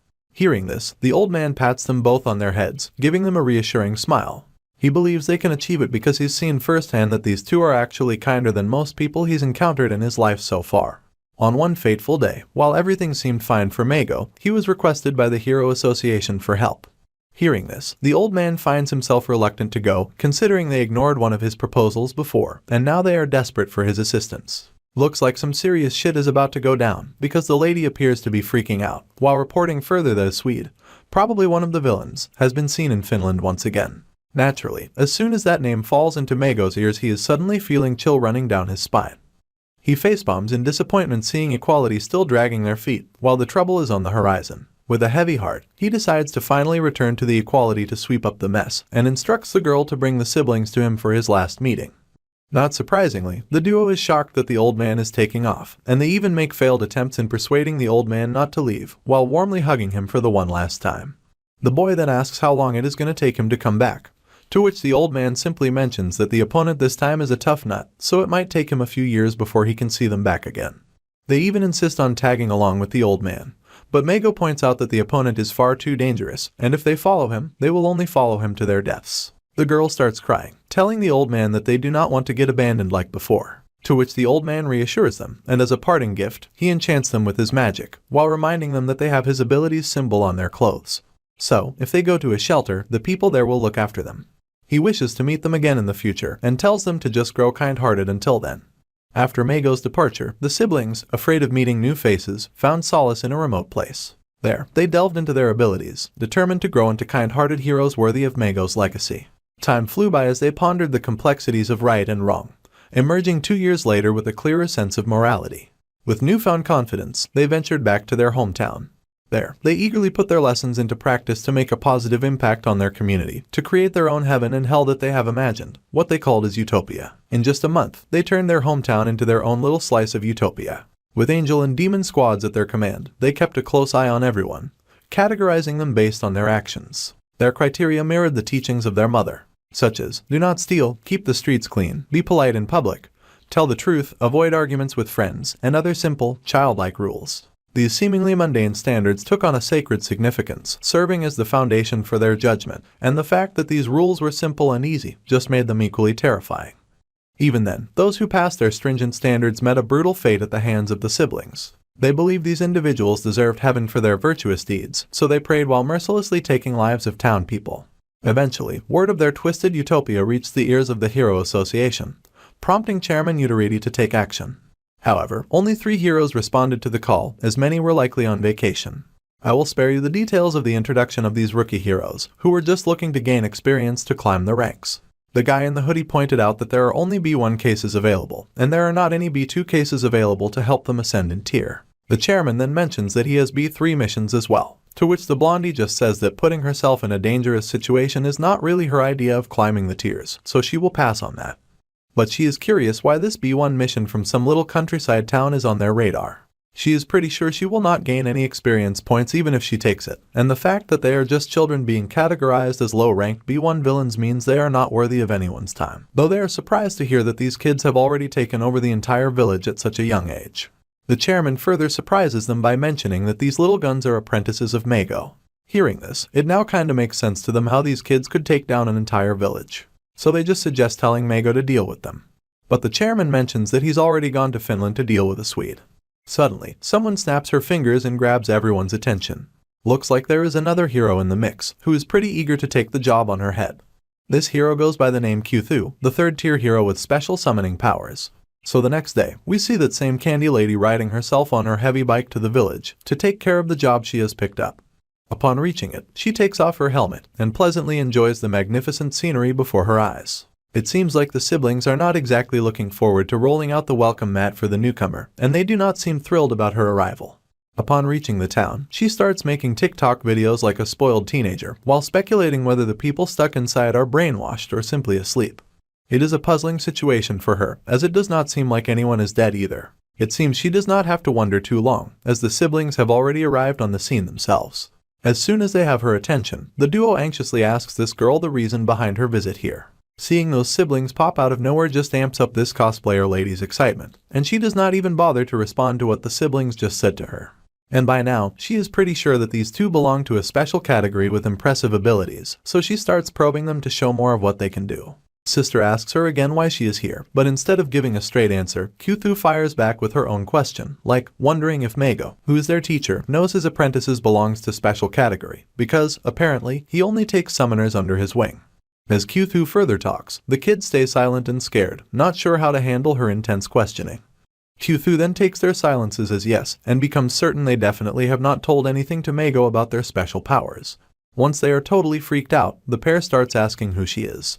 They are further spooked when they see this confident girl flaunting her pierced tongue as she introduces herself as their senior. Looks like these two had zero clue there was another one in the mix besides the bunny girl until now. That is when this bold chick mentions that Meigo just kicked her out because she was all about sharp stuff. Showing off her wrist with a bunch of cuts, she spills that since she was all about sharp things, Meigo told her that if she wanted to train in attack-type magic, she would also have to do defense magic.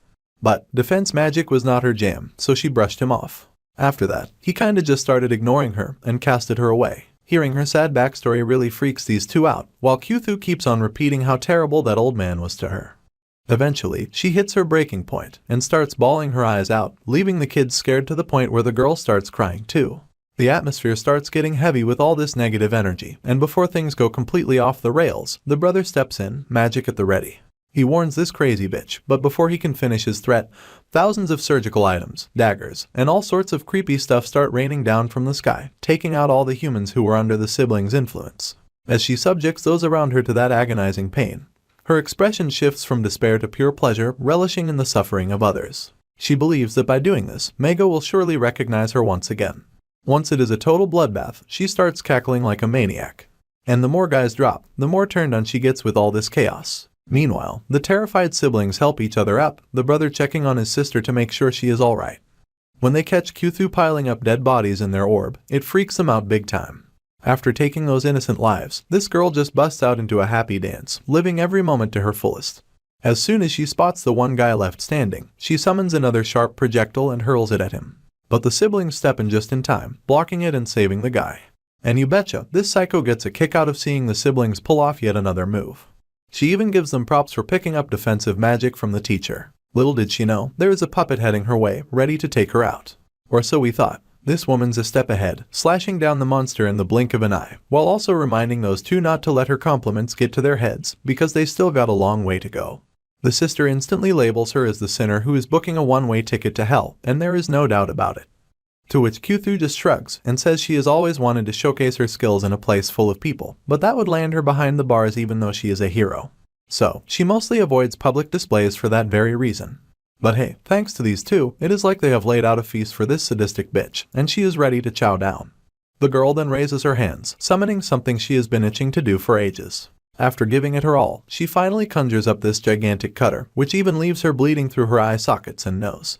Apparently, the power of imagination holds immense importance for summoners. Kyuthu's experiences, particularly the sensation she derived from taking numerous lives, seemed to amplify her imaginative capacity, ultimately fortifying her summoning abilities. Remarkably, this marked the first instance she successfully conjured something of such magnitude. In the aftermath, this crazy woman just keeps gazing at the sky, cackling away, while giving our duo a big old thank you for creating the perfect playground for her. And just as she is bidding her final adieu, her plans take a sudden and gruesome turn as she is easily consumed by a demonic entity, leaving only her outstretched hand behind. The one responsible for this abrupt end is none other than the sister, who, after having undergone a similar transformation as Kyuthu, demonstrated her newfound strength in this act. For Male, witnessing Kyuthu is nothing more than a horrifying demon. Just made her summoning ability stronger as well. Meanwhile, the brother is left speechless at the sight of her sister while she grapples with the weight of having taken a life. Yet, her brother offers solace, reminding her that the being she dispatched was not human but a pure demon. A year passed since the incident, and the duo managed to create an even grander utopia under their rule. However, their status took a sharp turn when they were flagged as new cases by the Hero Association, this time labeled as Level B2 villains of Ruculus Prison. Meigo, upon seeing his children displayed as villains, breaks into a cold sweat, utterly perplexed by how things escalated to this point.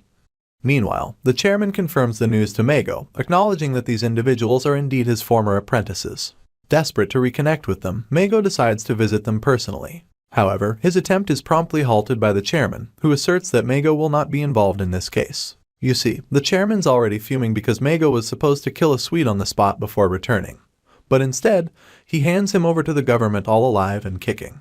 Nevertheless, despite the chairman's disagreement, the old man is ready to go against this fatty's decision. Well, the chairman's just about ready to blow his lid. He smashes that maze with his bare hands, making it crystal clear that Mego is not going anywhere.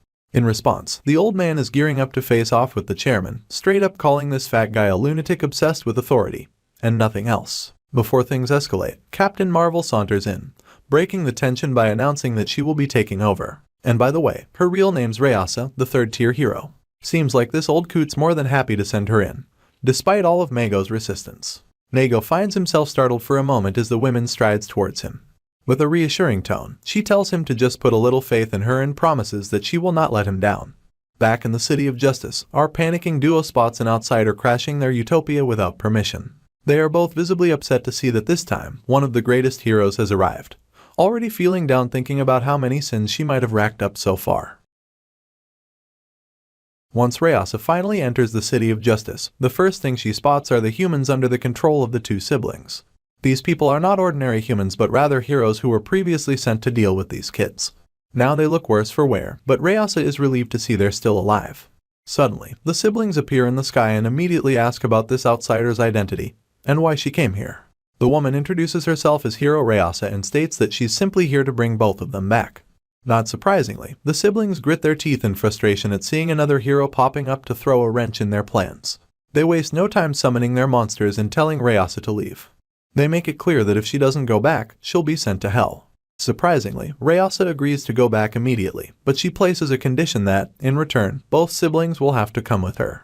After a few moments, the entire horde of creatures has been burned to a crisp, and both kids are absolutely terrified of Rayasa's might. She dramatically walks towards them, her cape dancing in the air. She can see that these children are kind-hearted and do not sense any killing intent in their attacks.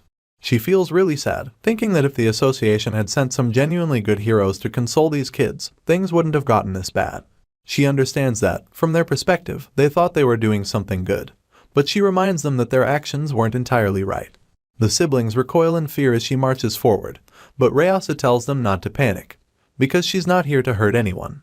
She solemnly reveals that they've done bad things, and their teacher Mego is really sad because of them. The siblings go silent upon hearing this.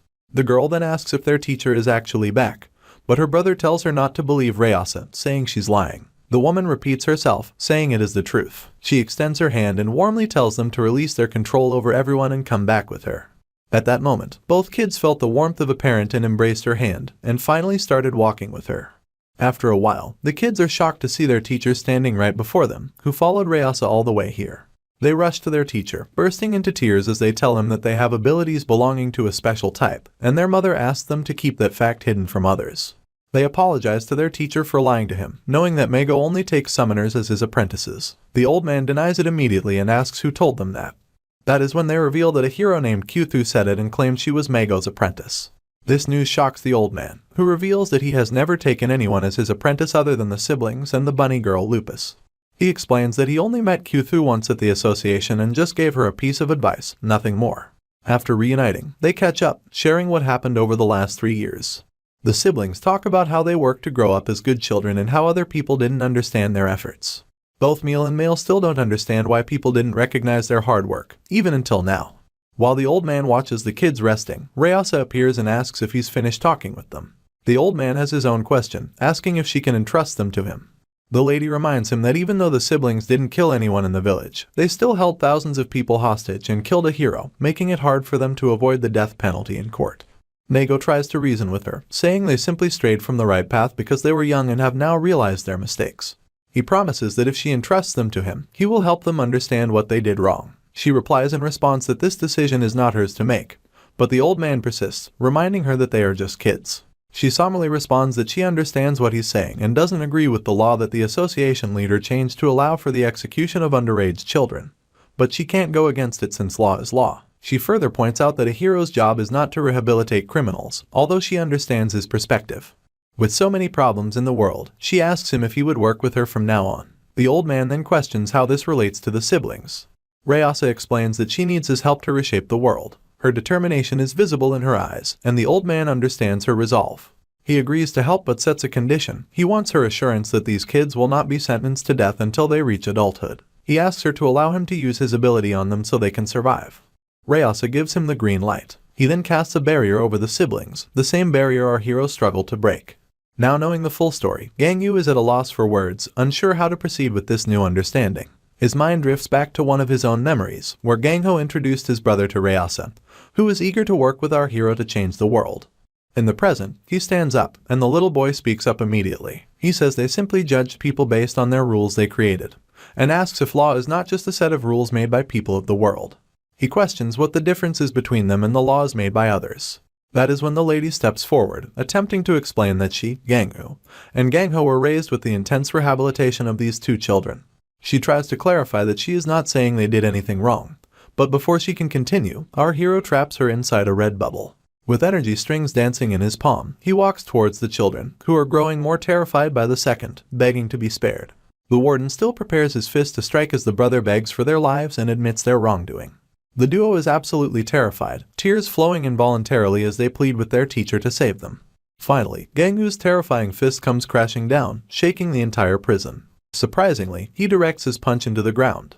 The siblings are left trembling in terror, and the warden's face shows absolute frustration and horror. His sanity is being consumed by conflicting thoughts. Gangyu struggles with what is right or wrong, haunted by memories of the siblings. Suddenly, the siblings are torn apart, their remnants scattering like paper. Well, the perpetrator is revealed to be this same woman who harbors a twisted obsession with marrying our hero, and she appears prepared to marry him right away. As the remnants rain down around Gangyu, the woman mocks him for overthinking, suggesting that such contemplation does not suit him. She compliments how handsome her husband looks in person, clearly delusional in her perception of their relationship. Let's face it, I had never thought that those poor siblings would meet their end in such a tragic way, really feeling sorry for them. The woman who just popped into view does not even feel a shred of shame for her actions, and happily proceeds to introduce herself. Before she can even share her name, Gangyu swings a punch aimed straight at her filthy face. But her lackey, Canis, immediately jumps in, surprisingly surviving this fatal punch with his bare body. He then tells Gangyu to show some basic manners, but the lady scolds her own lackey instead, reminding him that our hero will eventually become his master, so he's the one being rude. Canis quickly apologizes to his lady, Sinka, who then tries to formally introduce herself once again.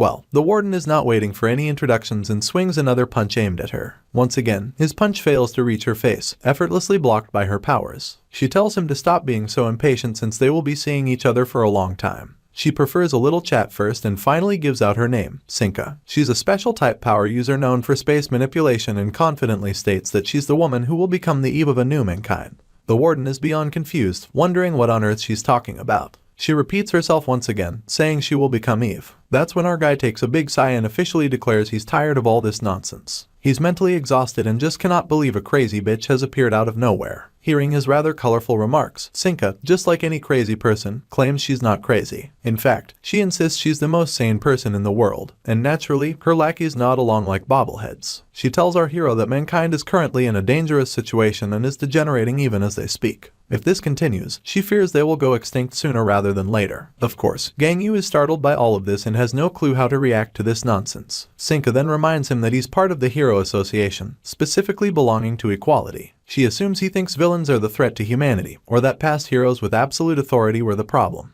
However, she says that this is entirely wrong. According to her, the real problem eating away at humankind is the ordinary people with no powers. Well, my guy facebombs himself again out of utter exhaustion because all of this is just a drag to him. But the girl keeps going, saying that people with no powers must be purged and only those with superior genes should produce future generations. Due to the sacrifices made by those with superior genes, the genes that were supposed to be culled have multiplied like rats. She gives an example, stating that the second-gen equality heroes led by Ryasa possessed incredible genes, yet they still ended up dying, even though they should have lived longer according to nature's law. She believes that it's natural for those not selected by evolution to go extinct, but heroes tried to stop that. She assures our hero that he's fine now since he's no longer a hero and doesn't have to follow their ideology. Looks like the warden is absolutely getting mentally exhausted, and he can only go so far with all this bull crap. The lady continues her spiel and states that she is glad he already enjoys eliminating those with weaker genes, which is the main reason she's fallen head over heels for him. She believes that Ruculus Prison is a gathering spot for superior humans who will become the new mankind unfairly imprisoned for eliminating inferior humans. Her plan involves eliminating all heroes who hinder mankind's evolution and ridding the world of inferior humans, aiming to create a society where only those with strong abilities thrive, a place she calls the Alpha World. She eagerly tells our exhausted warden that if strong heroes change their minds and join her, she will include them in her new mankind,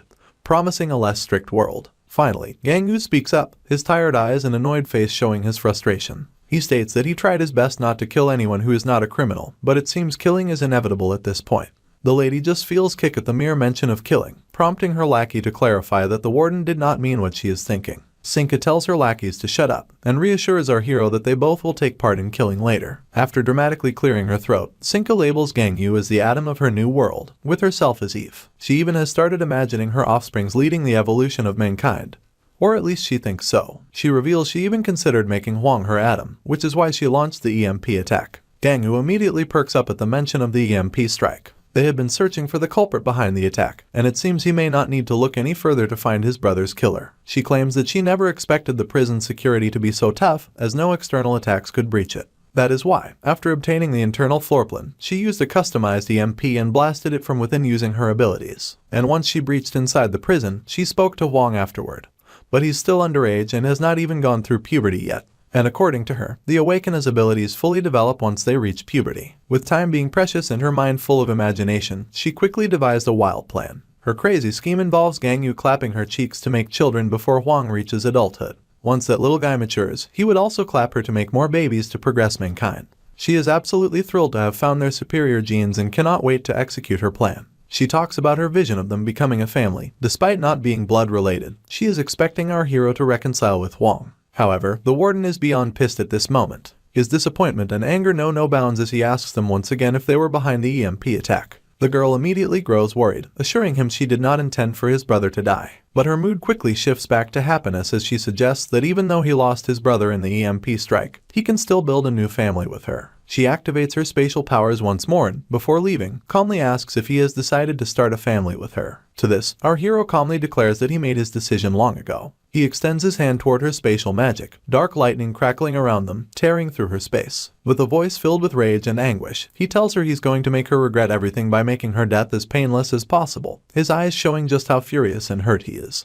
The girl recoils back with a concerned look on her face, asking why he's so dead set on ripping her apart. Meanwhile, Canis, on the other hand, states that he's got a bad feeling about this. The warden's eyes keep bleeding in anger and sorrow, while Sinka switches back to her lovey-dovey mode before disappearing. She jokes that a lover's spat does not sound half bad and teases she wants to get to know him better after they duke it out. Meanwhile, the boy keeps tearing down the barrier, and Sinka gets more excited, ignoring Canis' warnings about the growing danger. Finally, Gangu's punch inches closer, but she quickly opens a portal and throws him out of the prison into the sky. Before the portal closes, she waves goodbye, promising to catch up outside later and advising him to chill out until then. Once she vanishes from the scene, the boy crackles with that intense lightning once again and crashes down like a goddamn meteor from the sky, drilling a hole directly into the prison and reaching the maniac woman and her crew in the blink of an eye. He stares straight at her, while the girl is amazed to witness such a dazzling display of power. Then, the warden vanishes from his position with dark ominous lightning covering the entire area. He appears right before them, but Sinka just chuckles and vanishes from the place and reappears somewhere else. Gangu jumps into the air ready to land a kick on her face, and as expected, she vanishes from there as well, leaving the warden demolishing the bare ground under his crushing kick. The lady pokes fun at him through her portals, challenging him to catch her, and immediately, the warden starts crackling with ominous energy again and utters a word, 1. With that little command, his hand transforms into a claw-like appendage, which totally blows the lady's mind,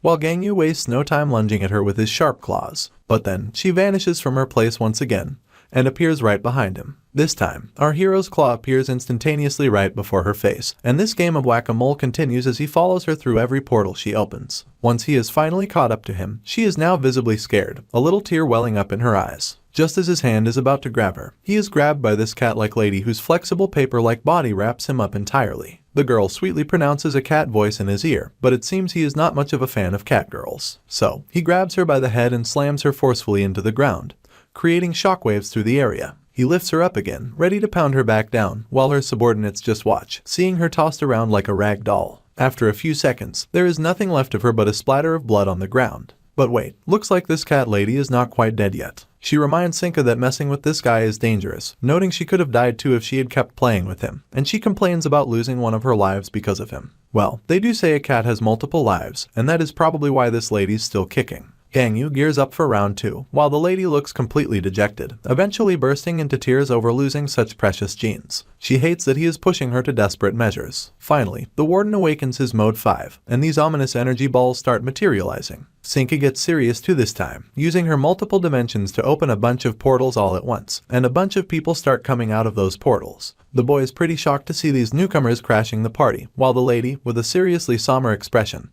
tells him to greet everyone. Apparently, they are the new rulers of mankind now, and they are joining her cause to make a new world. First up are the B3 level prisoners. The first one is this edgy guy who cannot believe Mago's dead because he was itching to take out that old coot by himself. He is your typical brooding type, known as a Swede, a summoner type. Next is this cat lady named Ho, a physical powerhouse. Then there is the old man Friatua, packing some serious physical type powers as well. This boy, Natura, is a special type power user, and there is this kid, Pekanu, crying her eyes out, also a special type. Then there is this guy with the smoke pipe, Vidi, who has got a special type abilities too. And do not forget the clown lady, Mores, another special type. There are 2 others, Zinxi, the physical type girl, and the monster next to her, Tiburon, also a physical powerhouse. Lastly, there is this guy Hyan Juang, rocking some special abilities of his own. Then come the B4 criminals. There is this girl known as Tatsujin, a special type who is also handy in the physical type powers. Then there is Stiffness, this cocky, pumped up dude who is all about the physical power. Another arrogant guy, Terapier, is also a physical type user. And let us not forget Maldity, the summoner and special type user who is a bit on the weird side. After them, there is this alien-like thing named Hyro, who is rocking some special abilities. Finally, the B5 criminals show up before our hero. There is Ahura, a special type lady, and of course, Huang Xunwen, another special type, who requires no introductions. Looks like I wasted my breath introducing these people for nothing, because now they are about to become mincemeat. My guy has unleashed all his power, and that maniac kid just watches as the warden activates Zero Mode, the final form where he's not even looking human anymore. He charges straight at the maniac holding a flesh ball, itching for another round with our hero. He readies his demonic claws, and their powers clash in a dazzling mix of blue and red. The whole prison, peaceful a moment ago, descends into chaos as the roar that seems to swallow everything echoes through the halls. The onlookers of this fight are absolutely horrified by the brutal way they are going at it. Some are even enjoying the clash, wondering if any other prisoners have been taken down by the shockwaves of their clash. Meanwhile, the shockwaves are so intense that people in the command room are freaking out, worried the prison might collapse right on top of them. The lady in charge is on the verge of tears, never imagining things would come to this. Inside the prison, other prisoners are terrified to see our hero in Zero Mode. You see, the prisoners of B3 and B4 were captured by the Equality heroes, but none of them have seen Seo Gangu in battle mode like this. Even that alien-like thing now understands why Rayasa never let our hero loose against villains. One man standing there claims Gangu is the reincarnation of death, embodying death in flesh form. Those witnessing his final form for the first time are in awe. Some feel jealous, while others sadness, but among them all, Huang is the only one feeling happiness. He is truly delighted to witness the warden's battle mode and asks why he did not reveal this final form during their previous fight. Nonetheless, as he praises him, my guy charges forward. Huang manages to throw up a barrier, but he still takes a hit that leaves his mouth bleeding. Then the kid starts throwing a barrage of power balls, leaving the warden staggered a bit, but he bounces back right away and charges right back at him. He picks up the godly speed, and soon gets hit by a wall of power that slows him down. Well, it looks like the kid condensed space ahead of him, causing an explosion as Gangyu tries to forcefully make his way forward. This wild girl finds this brat pretty scary because he's so strong with just his ability, not even using any physical combat skills. And right now, he's just a kid, making her shiver at the thought of him as an adult, imagining what kind of monster he could become. Meanwhile, the maniac laughs heartily, calling Gangyu back. His wish is soon granted as he takes a solid punch right to his pretty face that leaves him gushing blood from his mouth. He then gets another gut-busting punch to the belly, sending him crashing backward and hitting the ground with such force it leaves nothing but dust and rubble. The onlookers are amazed, and the monster standing beside the girl states it is a fight between monsters. But just like that, this monster guy and the loudmouth girl get their heads chopped clean off, as if nothing happened. Once our hero zips past those headless bodies, he strikes at a Swede, who saves himself at the last moment by pulling out Mago's barrier. He calls it a masterpiece but regrets once again that he died so quickly. He infuriates our hero by asking if he's feeling nostalgic seeing his teammates' magic being used. Well, that does it. The boy just shatters the barrier with his bear claw, and a Swede starts feeling jealous of all the strength my guy's got packed inside him. Once the barrier shatters into pieces, that one-eyed alien guy attacks the warden, and his kick surprisingly sends him flying in the other direction. We already know that as powerful as that kick might be, it is nothing for our hero, and this mud doll soon finds himself looking at the warden, who is more infuriated than ever. Before the boy can unleash his wrath on this alien, Huang interrupts him once again, challenging him to play with him. He is pretty sure that no matter how powerful the warden looks now, he still appears to be holding back his true strength. The kid wants to see it all, and strikes a nerve with the warden by asking if he's holding back because of the other prison officers, afraid they might become part of collateral damage. Well, Huang knows it can't be helped, since our boy is a softie after all, so he eagerly decides to create a playground just for the two of them. Suddenly, the scene transitions outside where a cloud of dust gathers, signaling a storm which is about to interrupt. Right on cue, the roof of the prison cell begins to shatter and warp, plunging the entire building into chaos. Soldiers stumble and barely keep themselves standing in this heavy shaking. I have no clue what the hell is going on exactly, but whatever it is seriously messed up. Even this guy looking at the sky seems terrified by what he's witnessing. Meanwhile, the one causing all this laughs maniacally, inviting everyone to go all out and play. As the director and her soldiers scream in terror, the entire prison cell appears to collapse. Before I can make sense of what the actual hell is happening, the episode ends on a sizzling note, leaving us on a cliffhanger. This is where the latest chapters end, so we'll have to wait for more chapter releases to find out what happens next. If you're invested in this story, be sure to subscribe and stay tuned for future uploads. Until next time.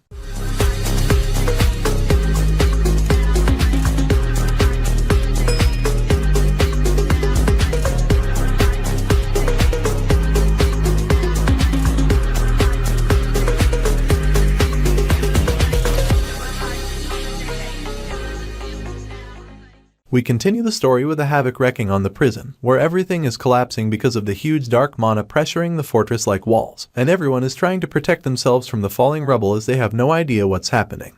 Suddenly, the special strings of our hero start to engulf the staff of the prison as the director yells in frustration at what the hell is happening this time.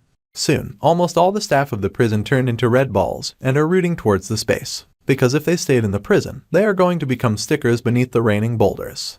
The reason for all this mass destruction is the maniac, who seems to be enjoying this sight a lot, and is impressed by the build quality of the prison, complimenting it to be quite sturdy.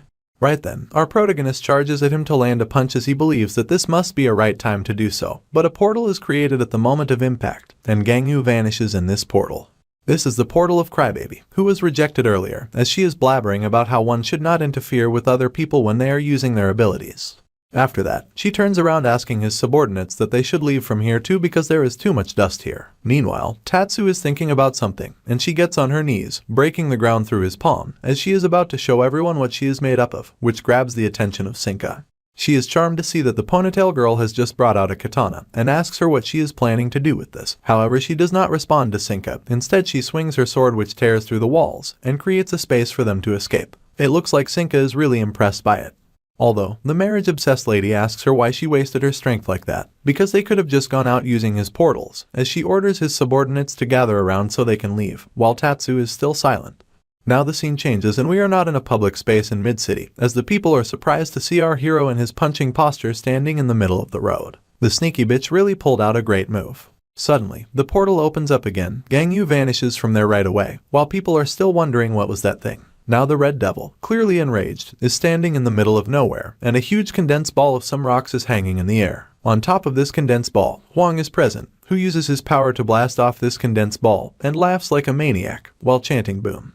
After that, a huge blast of blue mana takes place, smashing big boulders of these rocky balls like meteorites in all the directions, while our warden is still standing right beneath it. Soon everything is flat on the ground, and huge craters are created as a result of these large boulders filled with mana, which struck like asteroids on the ground. After that, Huang steps down on the ground and dramatically walks towards our hero, who is down on his knees by the impact of this attack, and it seems like his power is going down because one of his eyes is no more in stage 0. However, he still manages to get up for another duel with the maniac in the crater where the blast happened, while all the criminals are watching this sight from the higher ground. Sinka orders everyone to not interfere in this battle because they are going to be just spectators here. Meanwhile, none of them pass any remarks over it, which shows they have got an idea that they will be annihilated if tried to intervene. Also, they cannot defy the orders of Boss Lady 2. The reason why these B3 and B4 criminals are listening to Sinka, even though they don't look like the type to listen, is because she offered to fulfill their desires. The bitch used the desire of these criminals, the feelings that all humans have, and was able to successfully get them all to join her alpha world. But there were also some other reasons. Some of them were not easy to persuade, like a Swede, the green-head fellow, who reasoned with her if he does not accept her offer then what is going to happen. To which she warns him that, although it is saddening but he is going to die if he refuses. Another case was of Hwang Seunwon, who laughed at this concept of new mankind, and he finds her really amusing and interesting that she wants to marry Gangyu for that reason, and after that she will marry Hwang too, and it brings tears to his eyes because of continuous laughing. At the same time, Sinka, being completely delusional, is actually glad that he thinks like that. Anyway, the kid tells her that there is a problem because he finds fighting with Gangyu more interesting than the offer, or the concept she has come up with, which shocks her. The pleasure that he derives from fighting his rival is more than the concept of marrying this manipulator. But for the amount of time we have known Sinka, she is definitely not going to give up, as she tells him that if he is going to look at the short-term enjoyment, he is going to become a dopamine addict, so he needs to think for the long term. The lady tries to trick him by saying that if he succeeds in killing Gangyu, then what fun is he going to have in the life after? But the little one does not seem to be worried about it because he believes that he is going to die in the end too, and it's okay as he is going to enjoy himself while dying. Now she throws another card at him that if she gives birth to a child with Gangyu, and another birth afterwards with him, so when these two will grow up they are going to keep him entertained. Also, once he grows up he will become stronger than he is now, and then he can have even more fun fighting Gangyu than he does now. So this crazy woman asks him to look at the bigger picture, because if he is going to work with her, he will be able to have fun until his dying moments. This changes the expression of Hwang, as his eyes glow bright, and chin spreads wide, making Sinka believe that her words have worked magic on him. Right then, he decides to give it a try, considering it is going to be fun, and accepts her offer, which makes her give happy expressions. After this call, she praised him for making the right decision. However, he still has some confusion, as he raises a point that he doesn't love her, so how are they going to get married in the future? Sinka is ready for every answer, as she confidently walks towards him saying it is okay, because she is sure he will come to love her by then, while showcasing her beautiful pair of melons right in his face. You nerds also got 2 good reasons for loving her too, I bet. Now enough history lesson. Get back to the senses, folks, as our hero just smashes the shit out of the little one by punching him in the guts and thrashes him on the side wall of the crater. The gushes of blood can be seen erupting from his mouth, which definitely shows the impact of that critical punch. He wipes his mouth, laughing as he is having fun, and decides that using a single hand is not going to work for him, and he might have to drop the ball of flesh he is hanging onto. After that, he mocks the warden of the prison to say something, as he is completely silent, and no words of heroism can be seen coming from his mouth. This makes Hwang uneasy as he believes he is giving him the silent treatment, and he asks him if he is going to remain silent for the whole time or if he is unable to talk in this super form. The shorty is now playing the bad game because he has just crossed his limits by telling our boy that this ball of condensed flesh is the remains of his brother, with that absolute maniac expression. This makes Gangyu lose his mind, and his anger has no limits now because it is the last thing in the world that he wants to hear about, and this makes him shout loudly as he jumps forward to grab the condensed flesh from the hands of this criminal. But Hwang is more focused on the fact that he can speak in this form too, so he is successful in finding it out. Next up, we see an enraged warden dashing towards the bastard, who used the dead brother to make him mad, while he is bouncing the flesh ball in his hand. Now Hwang is powering up too, as the rocks beneath his feet are rising up immersed with his energy, and these small rocks have molded into unlimited sharp cones, acting like spears, making their way in the direction of our boy. Gangyu takes them head on as he smashes his power fist, and the energy strings repel these sharp rocky pins, breaking them off, and diverging this rain of rocky spears coming from all directions. During this continuous dodging, he notices the condensed flesh coming in his direction, and he braces himself to attack it too, and as he is about to shoot it down, he stops. All of a sudden, he decides not to hit it, and controls himself because if it is really true, it is the flesh of his dead brother, and that is why he stopped. However, Hwang has an idea about it, as he takes this opportunity to use this condensed flesh as a cannonball, and abruptly increases its speed, which caught our red devil unguarded, and hit him right in his abdomen. Because the power is so great he falls feet away from his initial position. Soon after the ball serves its purpose, the little one pulls back the condensed flesh, and starts bouncing it in his hands, while laughing hysterically about it. He starts walking towards the fallen hero, and points out that he cannot attack this ball, which is such a shame. As soon as Gangyu starts to get on his feet, the B5 criminal tells him that now he has got an idea, and I am sure it must be one of his evil mocking schemes. The little one asks the keeper of the prison if he will be unable to attack him if he eats this condensed flesh, sparking his anger again. Although, he tells him that it is too big for him to eat in a single bite, so he will compress it a little more to make it easier for him to swallow it.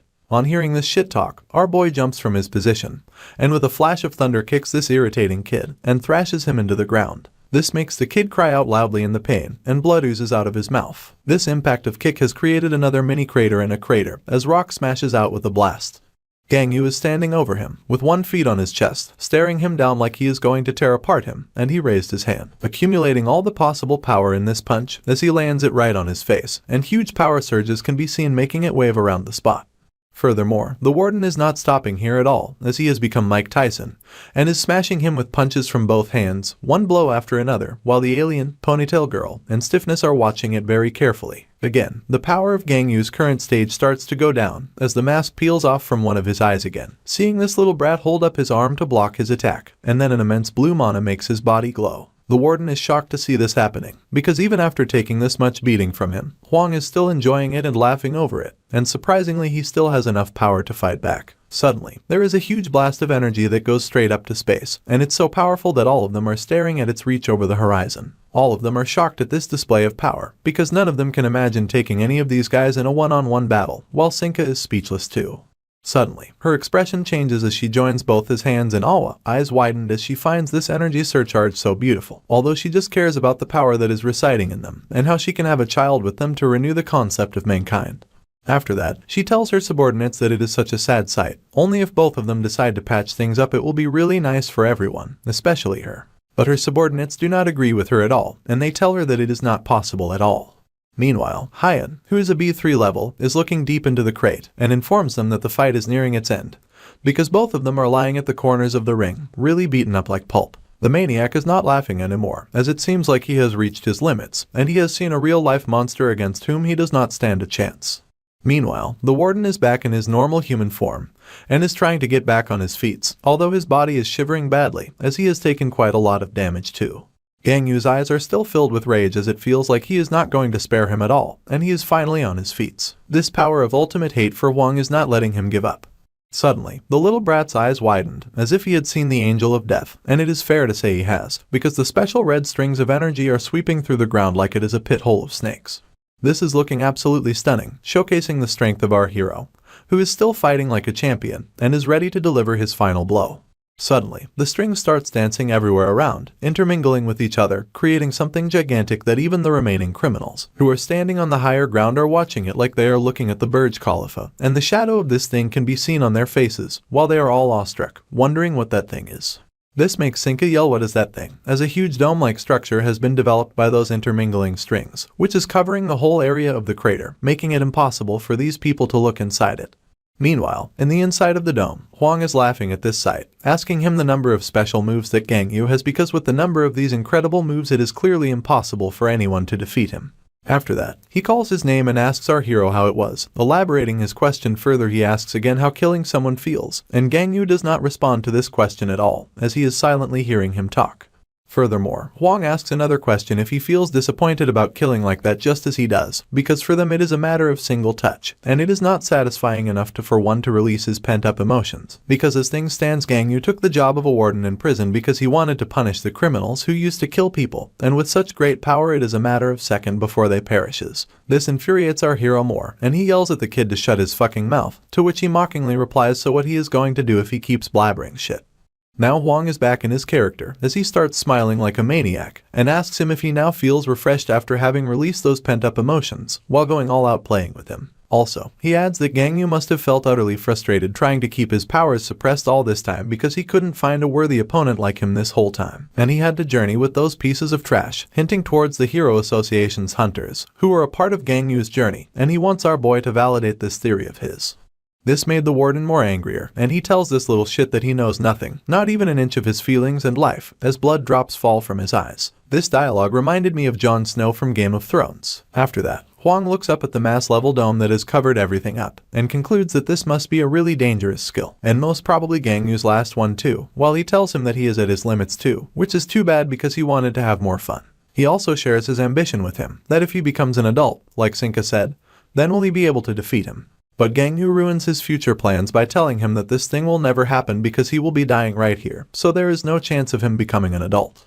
Meanwhile, outside the dome, Sinka is really tense as she has no idea what is happening inside this massive ball. She is yelling from outside to know what is happening in there because she has a purpose for both of them. And finally she decides to open a portal to take a peek inside, and she is completely baffled by seeing what is happening to Huang, and yells his name in helplessness. However, it seems like our hero has already destroyed this kid, as his nasty red strings have been pierced inside Huang's body, and he is completely motionless. As we head into the next chapter, the guy who was earlier laughing like a maniac is now screaming in pain as the special attack of our hero has turned the antagonist into a puppy. Sinka is still yelling his name in desperation as she could not stand this horrible sight, and she finally succeeds in creating a portal right between those red energy strings and pulling the little brat out of there. She puts the kid on her lap, who is completely still while blood is all over his outfit, and those energy strings are still pierced in his body. The purple-eyed lady yells at his team to heal him now, and one of the B4 criminals named Terapier, who is a physical type, dark-skinned white-haired man, comes forward asking the lady to step aside as he is going to heal him. He gets down on his knees and slashes his right hand in Huang's body. He does not believe it as he gets surprised to notice that this kid used his ability to protect his vital points under such intense battle, and compliments him that he has impeccable combat instincts, which are quite rare. Suddenly, those red strings start wrapping around the arm of Terapier, which he is using to heal the kid. After the healing is done, he gets up and informs Sinka that he is done with it, while she tries to wake him up so she can be sure that the healing worked on him. This guy Terapier is honestly looking like Belarians from House of Dragons, as he lifts his head to observe the ability of Gangu wrapped around his hand, and is really uncomfortable with such kind of unsettling ability. Surprisingly, the brown coat guy cuts off his hand from where the strings have caught him, while Kitty Girl and Ponytail Girl are silently watching him doing this weird stuff. However, it does not matter because he has just regenerated another arm, looking like an arm of a monster, with striking veins displayed all over it, giving it a heinous look, and he asks his fellow B4 criminals about what they should do about this warden. Someone interrupts in the conversation and tells them what else they need to do other than killing him, and this is the alien guy who kicked Gangu earlier in the prison walls.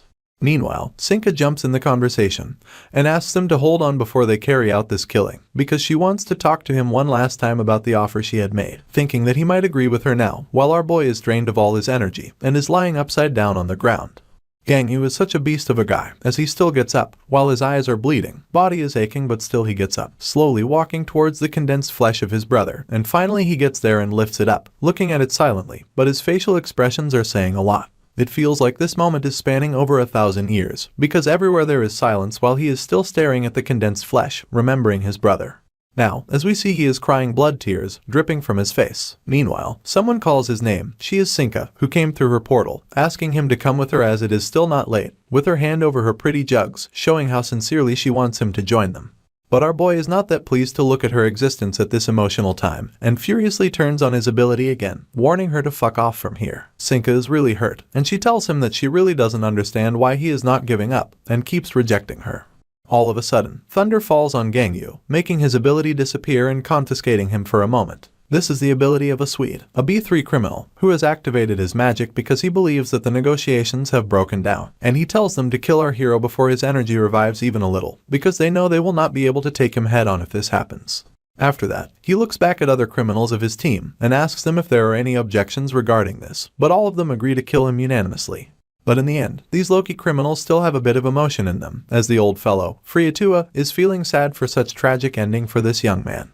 Pekanu, on the other hand, has mixed emotions, because she is afraid of killing people altogether. But in this case, she believes that killing him is better than leaving him alive.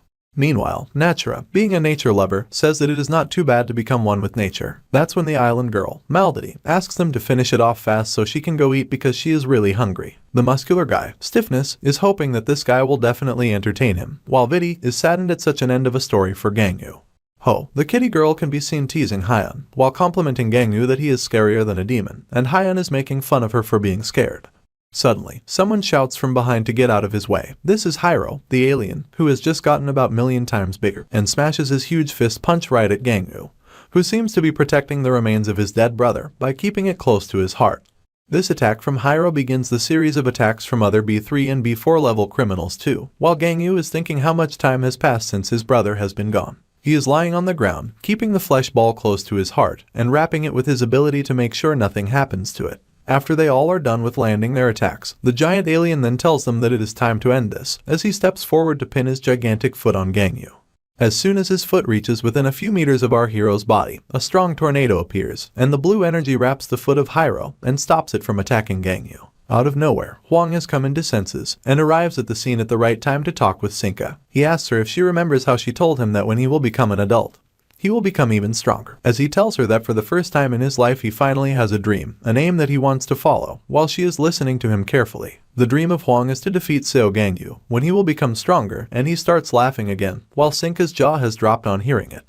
He requests her not to kill Gangyu at the moment, because he wants to be the one who is going to do it at the right time. However, a Swede calls this talk as bullshit because he believes that they have to kill him right now, in this state. At the same time, Sinka realizes the little kid's point because she definitely trapped him using this, so she asks everyone to head back. All of them are shocked over this call, but she reminds them that all of them promised to listen to her and obey her orders, although none of them are pleased to hear about this promise. Anyways, they don't have an option too because they have their desires too that they want to attain, so they all agree to head back. And Sinka opens a portal for everyone to return to their places. She is acting like a mother to Huang, and asks him if he needs her support. However, he tells her that it is alright so he can manage it on his own. As he is about to leave, he looks at Gangyu with a side eye, who is unconsciously lying on the ground, and thinks in his head that when they next meet, he is going to be the winner. On the other hand, during the EMP attack on Reculus prison, a lot of criminals escaped, including 8B3 criminals, 5B4 criminals, and 3B5 criminals, which is quite a number considering their capabilities. Meanwhile, someone is standing on the edge of the crater, wearing the same outfit as Huang, while laughing at what he just witnessed, as he says that the world is about to become much noisier. Just as Kingston thought, that in the near future, Sinka is going to turn the world upside down. Our next chapter begins with a pink starfish wearing a diaper, speaking in a gibberish language. Somehow, the ponytailed girl understands what this star-shaped cutie is saying, as she responds by stating she's not ready for it. However, the next revelation leaves her shocked. A broadcast is airing about the dawn of a new world, called the Alpha World, which opens its arms only to the strong. Sinka leads the broadcast with her two minions, introducing herself as the Eve of this new world. It becomes clear that she's been seeking her Adam. Sinka introduces her minions, calling them her guests and naming them individually. The large, muscular man is Canis, and the cat-eyed individual is Gato, both of whom played key roles in the Recluse prison incident. The broadcast, which could also be considered a podcast, then turns into a Q&A session about the Alpha World. Canis answers the first question, explaining that the Alpha World is being created to save humanity, which has fallen ill, with Sinka as its Eve. Next, Gato explains the criteria for joining the Alpha World. First, individuals must possess strong abilities, both physical and special. Second, they must not defend those with inferior genes, who will not be selected. The third and final condition is that, regardless of gender, one must be healthy and capable of producing strong offspring. The next question concerns the fate of those who do not meet the qualifications for the Alpha World. Sinka steps in to answer this herself, explaining that people with inferior genes are committing a crime by remaining part of humanity, and therefore deserve to die. To emphasize her point, she asks rhetorically, if they are committing a crime deserving death, what is the right course of action? She concludes that these individuals must be executed without hesitation. Sinka then begins to chant that everyone with inferior genes who isn't selected will be executed. This is the final decree. In the coming months, the selection committee will choose the neo-humans who will become part of the Alpha World, and special invitations will be sent to them. Those who reject the invitation will be considered enemies of the Alpha World, as will anyone who defends individuals with unselected genes. Sinka ends the broadcast by winking at the audience, urging them to take the invitation seriously. She closes by praying for the glory of the neo-humans and reminding everyone that she, Eve, is their new future. The pink starfish is still telling the woman some story, and now even the girl has started speaking in that odd language, Nyom, or whatever it's called. I guess I need to learn it too for secret conversations.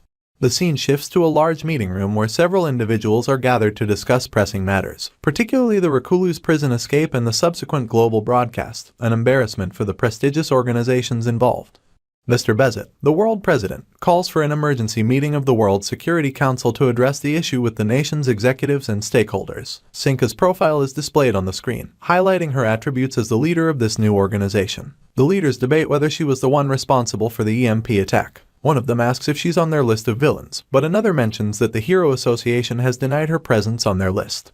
This frustrates the man with glasses, who sees it as a major headache, especially given that the heroes of equality died not long ago. Finally, a sharp woman raises the key question, asking everyone how they plan to handle this situation. Meanwhile, Mr. Incite, leader of the Harmony Party, slams the table in frustration, insisting that certain things need to be clarified before diving further into the discussion. He seems rather thick-headed, as his main concern is that Jo Si-yeon, the warden of Recluse prison, executed criminals on her own authority without reporting to higher-ups. He questions how one person could give another the right to carry out executions without oversight, leading to chaos and confusion. This irrelevant tangent irritates one of the other representatives, who sarcastically notes that he's still spouting nonsense despite the gravity of the situation. Mr. Udariti, a former chairman of the Hero Association and current leader of the World Party, dismisses Incite's concerns. He defends Warden Jo, stating that she made the best decision given the circumstances and that he would have done the same. Unwilling to back down, the Harmony Party leader argues that no matter the urgency, Jo should have had time to report her actions. However, a heavyset man disagrees, saying that in such situations, not even a minute can be wasted. That's likely why she sought out Seo Gangyu instead, which he fully understands.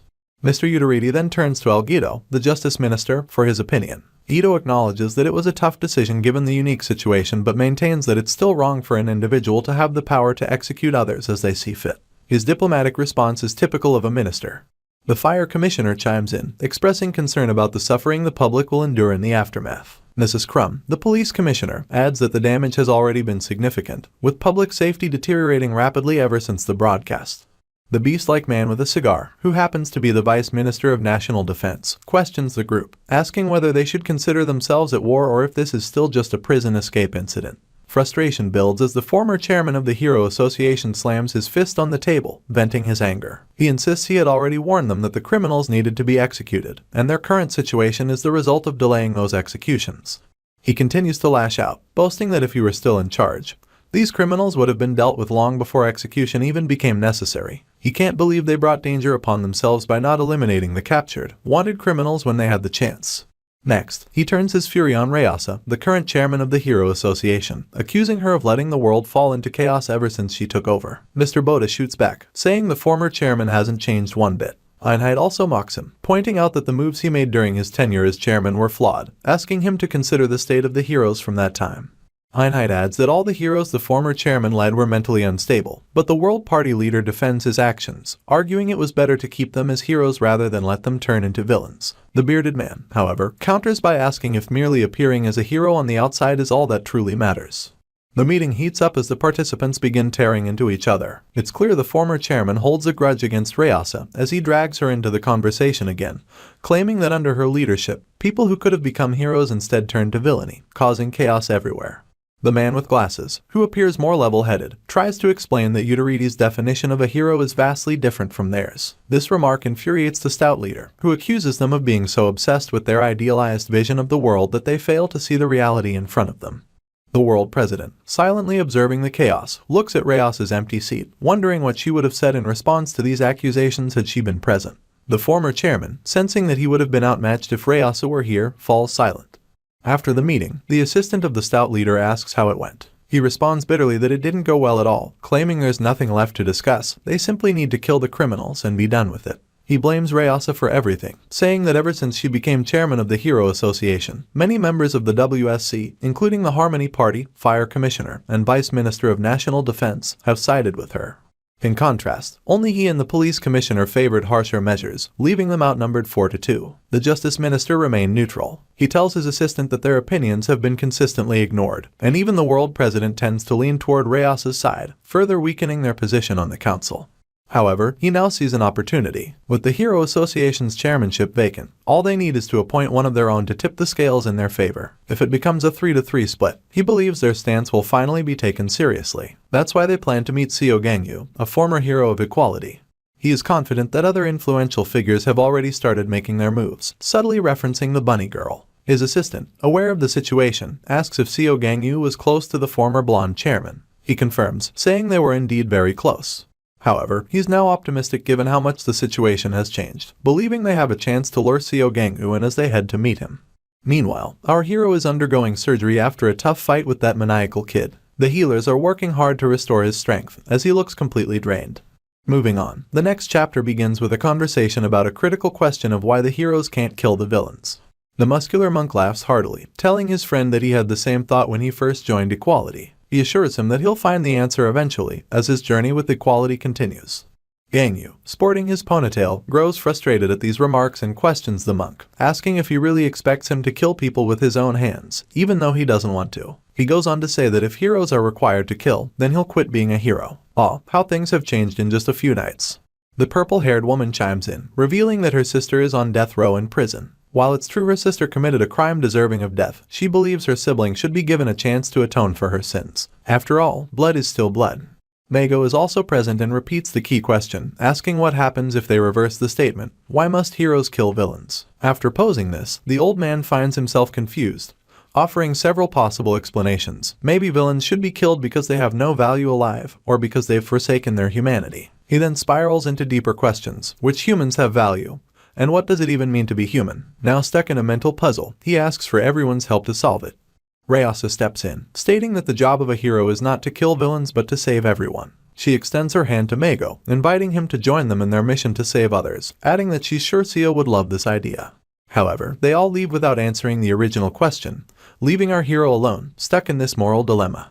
It seems he's trapped in a nightmare as he flashes back to a conversation with his prison partner. The woman tells him that an inspector's job is to rehabilitate criminals. Although she's not opposed to the death penalty, as a prison inspector, it's her duty to tell the criminals what they've done wrong before they are executed. But our hero believes that the law is what judges people, and prison inspectors simply carry out that judgment. He's about to explain his point further when the dream suddenly distorts, and his sentence remains unfinished. In the next scene, he finds himself back in the pit where he fought Wang, with a massive image of his enemy taunting him. The condensed meatball-like figure mocks him, pointing out how everyone still spouts the same frustrating nonsense even after all that's happened. The nightmare ends abruptly as our hero wakes up, gasping for air and drenched in sweat. Lippis, sitting by his bed, greets him, relieved that he's finally awake. She asks if he's okay, and our hero is surprised to find himself in a hospital bed. The girl with the hairband apologizes for not coming to his aid earlier, even though she knew something had happened at the prison. She explains that the prison warden has concealed the details of the riot, but the MC wipes the sweat from his face and reassures her that it's fine. She wouldn't have been able to help even if she had gone, considering the monstrous enemies present. Her concern grows, and she asks if he's truly okay, as she heard he was tasked with executing the criminals. He admits that he's not doing fine, confessing that he should have killed all the criminals before they escaped. But he couldn't. Lippis is stunned, unable to believe that this side of Gangyu exists. She then asks if she should also tell him not to kill villains, but quickly adds that if that's her intention, she can save her breath. He's no longer a hero. Now, as a prison inspector, that's his duty. After a pause, the bunny-eared Lippis informs him that they must form a new hero association and select heroes for a new equality. She reveals that she's temporarily taking up the position of Hero Association chairman, but with the impending changes, they need a hero to lead them. They're considering him, a former hero of equality, as the permanent chairman of the Hero Association. However, he firmly declines, stating that he's no longer a hero, and the heroes should take care of their own. He then declares that once he recovers, he intends to carry out his duties, further disappointing Lippis.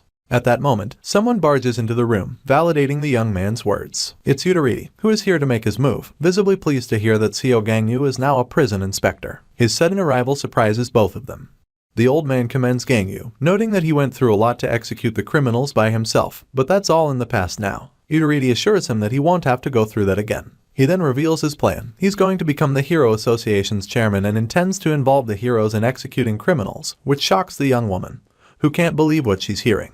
Gangyu, confused, reminds him that he's the leader of the World Party. Yutariti responds that he'll be stepping down from that position soon so he can run for the seat of chairman. He then mentions that he originally came to see if Gangyu was interested in the position, but now that he knows Gangyu's intentions, he considers this visit just a friendly greeting.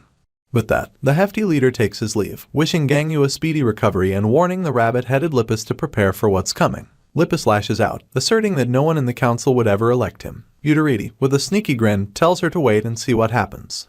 Turning to Gangyu, Lippis tries to persuade him, especially after Yutariti's involvement. But Gangyu, exhausted, shuts her down, telling her he's tired and needs rest, asking her to leave. Lippis, shocked at how heartless her friend has become, reluctantly complies.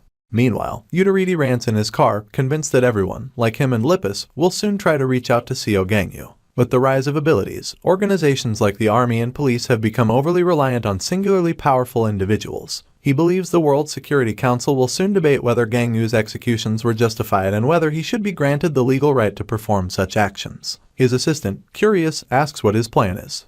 We'll find out at the council meeting, where the debate is in full swing. The bearded man is fired up, arguing that they should punish the warden of Rakulu's prison if the law demands it. The police commissioner disagrees, noting that this was a special situation, and even if her own subordinate had acted similarly, she would have overlooked it. The debate grows heated when Yutariti jumps in, criticizing Mr. Incite for offering no real solutions and simply idealizing the situation. Offended, the Harmony Party leader insists that he's already provided a solution, one that most agree with, except for the police commissioner. Incite explains that they will subject the task of joining forces and capturing the criminals to the judgment of law. Yudariti dismisses this as nonsense, taunting that it sounds like Incite's head is in the clouds. Growing weary of the debate, the world president finally steps in, asking Yudariti for his solution. This is the opportunity Yudariti has been waiting for. Calmly, he proposes a nationwide vote on whether Seo Gangyu should be given the legal right to execute criminals. The proposition takes everyone by surprise, especially the president. Yudariti explains that the nation should simply decide if they support or oppose granting this power to Gangyu. The next scene opens with the World Security Council continuing its debate over Yudariti's proposal. He mockingly asks if they all work for the citizens, implying that such a vote shouldn't be a problem. The Harmony Party leader, however, warns that it would be dangerous to leave such a critical decision in the hands of the masses. Yudariti furiously stands up, accusing him of looking down on the citizens, further taunting him by suggesting that he's only opposing the vote because he knows he'll lose. Turning to the president, Yudariti asks for his opinion. After a moment of consideration, the president agrees to move forward with the vote. The voting takes place, and exactly 2 weeks later, the results are in. A blue-haired woman reads them aloud, announcing that 88% of the population voted in favor of the proposal, while only 12% opposed it. It's a landslide victory for those in favor. This news lifts the spirits of the former chairman, who sees this outcome as only natural. The secretary shares the reasoning behind the majority's decision, explaining that many view this incident as a declaration of war, believing that their enemies must be eliminated. They see the enemies as beasts who have forsaken their humanity, making the application of human laws irrelevant. Furthermore, they argue that the pursuit of idealistic solutions caused the problem in the first place. They suggest that, in addition to Seo Gangyu, other heroes should also be granted the authority to execute criminals. Hearing this, Yudariti is delighted, like a child given a lollipop.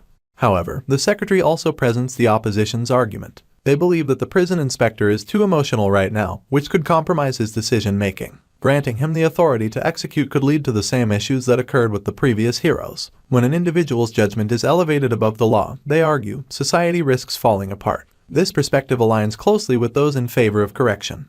Upon hearing the results, Mr. Incite pledges to accommodate both sides, aiming to satisfy everyone. This infuriates Yudariti, who dismisses the notion as nonsense. Why bother satisfying everyone when the results are so clear? He grumbles. Mr. Bezet, the world president, steps in, ordering everyone to calm down and summon Seo Gangyu. The scene shifts to the president's office, where he is meeting with Seo Gangyu one-on-one. He asks if Gangyu has heard the voting results. Gangyu confirms that he has. The president gets straight to the point, asking what Gangyu intends to do. Without hesitation, Gangyu states that he plans to follow the results of the vote and personally execute all of the criminals. The president then asks what Gangyu would have done if the vote had gone the other way. With a serious expression, Gangyu replies that he would still have killed them all, then surrendered himself afterward. This response tells the president all he needs to know about Gangyu's current state of mind. He realizes that nothing can change his course. However, the president presses further, asking a critical question that hits a nerve. If Ryasa were here, what do you think she would have done? Gangyu pauses, clearly unsettled, before answering that he would need to ask Ryasa herself for that answer. As Gangyu begins to leave, the president asks one final question. Will you return as a hero once all of this is over? Gangyu, on the other hand, avoids the question and simply replies that he doesn't know. The next day, a special law is passed granting Seo Gangyu the authority to execute criminals. It makes headlines, with President Bezet holding a press conference to announce that Officer Gangyu has been given the authority to execute the criminals from the Rakulu's prison incident as well as any future terrorists. The former chairman is overjoyed, feeling that everything is going according to plan. He believes that soon enough, things will return to the way they were during his era, allowing him to regain his former power. However, not everyone is happy with how things are unfolding. Those close to Seo Gangyu, like Lippis and his one-sided lover from Rakulu's prison, are deeply distressed. His colleague even breaks down in tears, fearing that Gangyu is on the path to becoming a monster. Meanwhile, Sinka and her group are observing the situation closely, deciding it's time for them to prepare. The Eve of the potential Alpha world, looking like a waifu in her stunning new outfit, reveals her own plan. She has assembled a team of executioners, poised to wreak havoc on the world. Not long after, news breaks of a mysterious blue circle appearing in Spain and Portugal, accompanied by a letter declaring it as an invitation to a new world. One day, a dark portal, Sinka's special power, appears in the sky, and a massive blast erupts from the magic circle formed within it, annihilating everything beneath. This devastating attack is the work of the green-haired Swede, who has grown even stronger than before. His fellow executioners are visibly impressed by the sheer intensity of his power. Morse, however, yells at a Swede for using such a high-level attack, reminding him that someone who has accepted the invitation might be present in the area. The Swede coldly responds that if anyone dies from this level of attack, they don't deserve to join their ranks anyway. Meanwhile, a live broadcast is playing in every city center across the world. Sinka appears, greeting everyone and warning that the executions of those with unselected genes will begin. Executioners are landing in different countries simultaneously, ready to carry out their grim task. Only one person stands between them and their mission, Seo Gangyu, our protagonist, who has resolved to take on all the executioners himself. The new scene of this story opens with an ongoing WSC meeting, where all state executives are listening to the blue-haired assistant's update on the incident based on materials sent by the Hero Association. The first culprit introduced is a Swede, a summoning-type villain captured by the equality hero Mago. He can engrave stolen summoning abilities as tattoos on his body, essentially copying his opponent's powers. A Swede is currently wreaking havoc but remains unsatisfied with his level of power, lamenting that he missed the chance to steal Mago's offensive ability. The second villain is Ho, a physical type captured by the equality hero Jiayu. She can transform her body into that of a fox demon, resembling a cute version of Naruto's Nine Tails. Ho has a strange desire to find someone who can tame her, as she typically behaves quite wildly. Next on the report is Hyen Juyoung, a special type villain captured by another equality hero, Hub. He is extremely dangerous, capable of summoning powerful demons by chanting mantras. Following him is Mors, a cute yet dangerous special type villain captured by Tommy. Despite her innocent appearance, she is ruthless, eliminating those she deems unworthy. Mors shares Eve's belief that the Unchosen are inferior from birth, using her abilities to eradicate these so-called lowly beings. The assistant further mentions that the Hero Association has swiftly mobilized heroes near Portugal to address the incident. However, a rotund official doubts their effectiveness, believing the heroes won't resort to killing.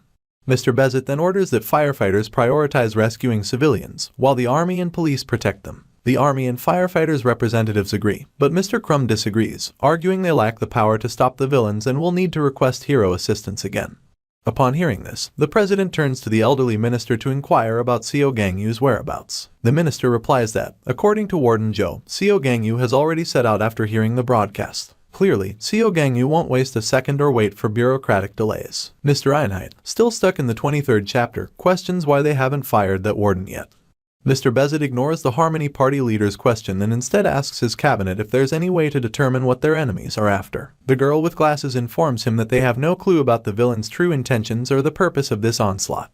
It's puzzling what they missed from Sinka's detailed broadcast, where she clearly stated their objective, to execute everyone with unchosen genes and assist those who accepted the invitation to join the Alpha world. She explained to her team that they would start small, intending to give the world a taste of their presence. After that, things would get easier as more of those who received the invitation would join.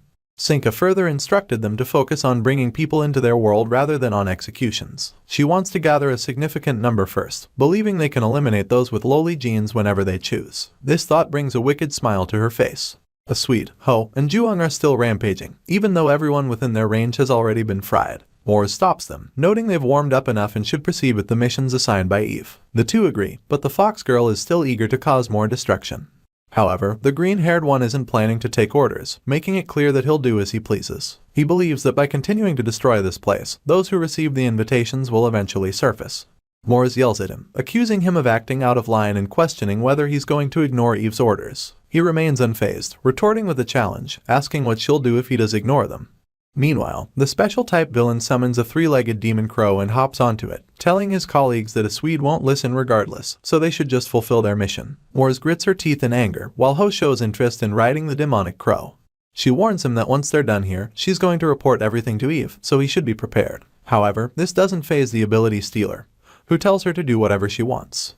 After they leave, he sighs coldly, annoyed that nothing has changed since he left prison. Testing his firepower by creating a magic circle, he's disappointed to find that his abilities remain stagnant, no matter how much he destroys. He isn't satisfied with his powers, deeming them a cursed talent, and feels compelled to keep stealing. Just then, a huge bunny appears in the sky and lands right where he stands. He blocks the bunny with his magic shield, immediately recognizing the person behind it. Lupus, clearly disappointed, confronts him, expressing frustration that he hasn't changed at all since leaving prison. She questions whether he learned anything during his time there. Unperturbed, he mockingly asks if she gave a proper burial to her dear friend Mago, deliberately pressing on a sore spot. At the Lisbon Ability Academy, students are anxiously attending a lecture, frightened by the loud explosions and billowing smoke from nearby fires. Their teacher, Prof, is trying to reassure them, telling them not to worry and that he will protect them no matter what happens. He urges them to follow him to the shelter for safety. Prof, known for his dedication and care for his students, is truly a remarkable teacher. Suddenly, a clap resounds from the back of the classroom. The danger has arrived in the form of Moors, who is perched on top of a bench. She claps in appreciation, complimenting Prof on being an amazing teacher, which only terrifies the students further. As they realize she's an evil being, panic ensues, and they rush to their teacher for protection. This chaos annoys Moors, who remarks on their noise and lack of refinement. The students huddle behind Prof, who takes a defensive stance and addresses Moors by her first name. This surprises Moors, who is both intrigued and embarrassed that he knows her. She jumps down from the bench, unfurls her umbrella radiating orange mana, and warns him not to scan her. She mentions knowing he also received Eve's invitation and that those who have should follow her. Prof interrupts, asking her to leave. Prof then releases his own mana, declaring he will not let her harm his students. Moors dismisses his decision as foolish and is further irritated by his interruption. She unleashes her dark mana, enraged by what she perceives as disrespect and plans to teach him a lesson. The chapter ends with a grim outlook as the organization remains relentless.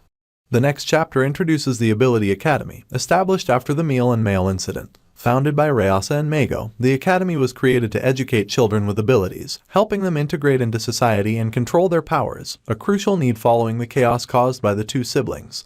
Moors activates her special ability, Etiquette, by tossing her hat into the air. A blinding red light fills the room, shocking everyone and likely causing the children to tremble in fear. She silences their frightened noises by sealing their mouths with a spell, rendering their attempts to speak futile. Moors, now calm, revels in the quiet, demonstrating her complex special ability that targets those she deems inferior. This ability can impose restrictions or cause harm at her discretion.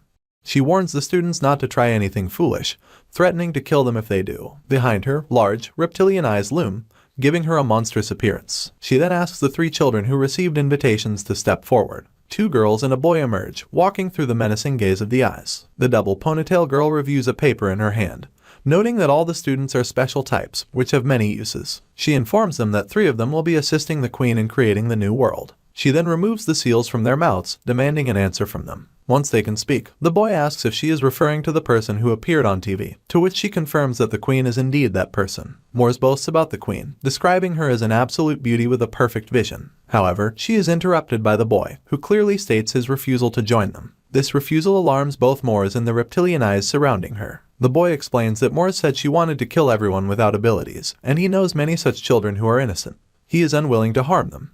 The little cat girl agrees with him, stating that her parents have no abilities and haven't done anything wrong, so they don't deserve to die for this evil scheme. The red-faced student shares this sentiment as well. One of the girls tells Moors that their teacher taught them it is wrong to discriminate and hate others for being different.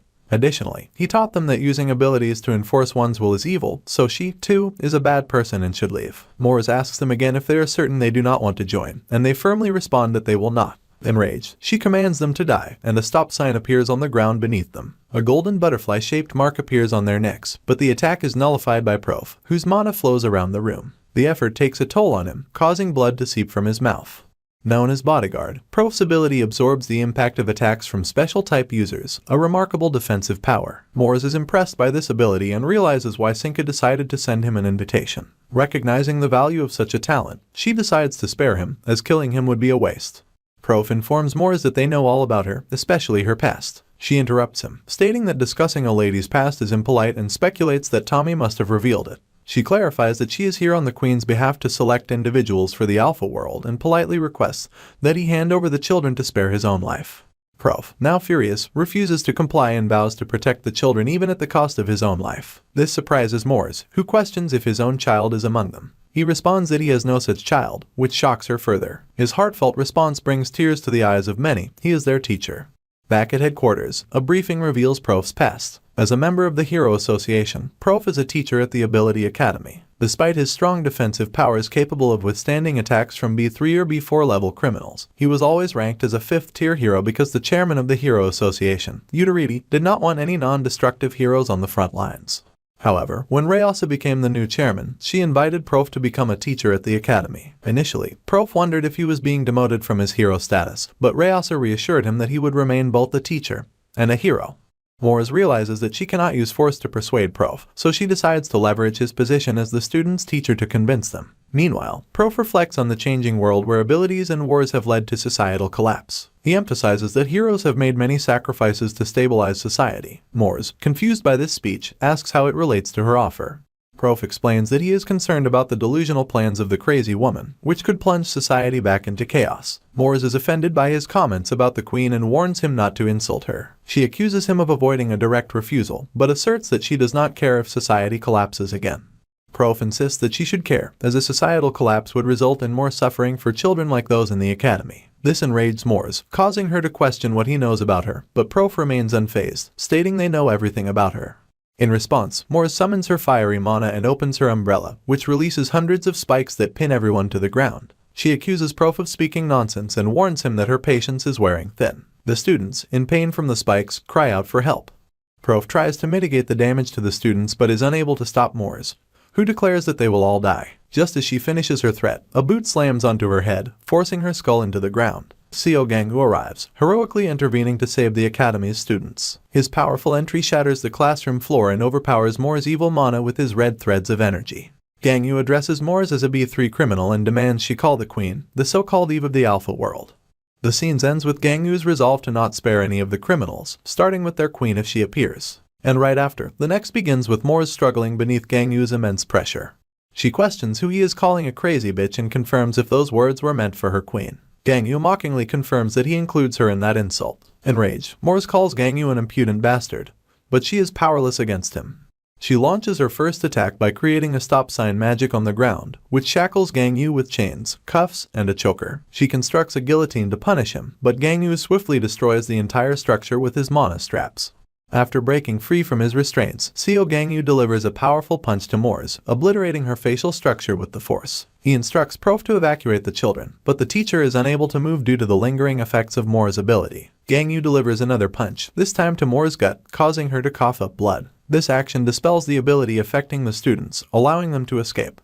As the students flee under Prof's guidance, Gangu turns his attention back to Mors, demanding she call out the queen. Mors, in excruciating pain, transforms into a new form known as Lady Mode, her appearance changing dramatically with untied hair and eerie eyes. Two hat-wearing magicians, known for their lady dialogue, assist Mors, and she activates a protective spell called Lady Zone with her umbrella. In this mode, anyone who recognizes Mors as a lady gains her special ability, which preys on the weak. However, Gangu, being far from weak, negates her ability effortlessly, as he has previously torn through similar powers. Mors had anticipated this, using her transformation to buy time for her comrades to complete their missions and return to Sinka. She accepts her fate, understanding that her death is imminent. Gangu approaches her as she hides under her umbrella, questioning her intent to call the queen. Mors laughs, unable to grasp why Gangu refuses to join the queen, and expresses her disbelief that he would reject such an opportunity. Desperate, she offers to reveal the queen's location and other information if Gangu delays his attack. Gangu dismisses her offer, stating calmly that he will obtain all necessary information by bringing her corpse to a psychometric ability user, who can extract the details from her remains. This brutal response shocks Mors, who realizes that Gangu's resolve is unyielding and his determination to uncover the truth is absolute. Mors comes to a harsh realization of her situation as Gangu's relentless pursuit and his overwhelming power force her to confront the reality of her impending death. She contemplates suicide, hoping to leave no trace behind, but her plan is thwarted by Gangu's lightning-fast assault. Just as Gangu is about to break through Mors' defense, the queen, Sinka, intervenes using her spatial abilities. She reaches out to grab Mors and engages in a conversation with Gangu, expressing her obsession and desire for him. Despite the dangerous situation, Sinka's excitement about Gangu's displayed power and her nonchalant attitude towards his threats highlight her twisted nature. Gangu, covered in a powerful red aura, is determined to use all his strength to defeat Sinka and rescue the children. Sinka, seemingly unfazed by his anger and threats, revels in his intense focus and obsession, interpreting it as a form of love, albeit a destructive one. We continue the story with Mors and Sinka facing the most powerful hero, Seo Gangu, who is currently in his formidable form 0, ready to utterly destroy these two softies. Sinka takes over the situation from Mors, ordering her to deal with the others who had refused their invitation. Quite a bold move indeed from the leader of this evil organization. Mors obeys her command without question and departs from the scene. Meanwhile, our hero effortlessly shatters the lady's defensive shield. At this critical moment, Sinka realizes she's in trouble, but considering her cunning personality, she must have something up her sleeves. Mors escapes through her queen's portal and unexpectedly arrives at the student's location. She is severely injured and coughing up blood. The coughing of the umbrella girl alerts the students and their teacher, but Prof notices she is quite weak from the beating she received, so he orders his students to run quickly. Mors tries to say something, but she can't complete her sentence due to the precarious situation. Suddenly, one of the students halts, noting that this person is the one from their textbook. What a nerd she must be to recognize someone from the book in such a deadly situation. On the other hand, the purple-eyed girl's jaw drops after witnessing Gangyu's level at such close range. The red stripes of our hero have covered every inch of the surrounding area, making Sinka worry that he has already used overkill at the beginning of their fight. Gangyu warns her with a stoic expression that this place will be her grave. However, the girl remains unfazed and unworried, calmly stating that he must be in mode 0 to use this technique. She chatters like a bird, exclaiming that he is pushing himself too hard. But he is in no mood for a lecture, so he attacks her immediately.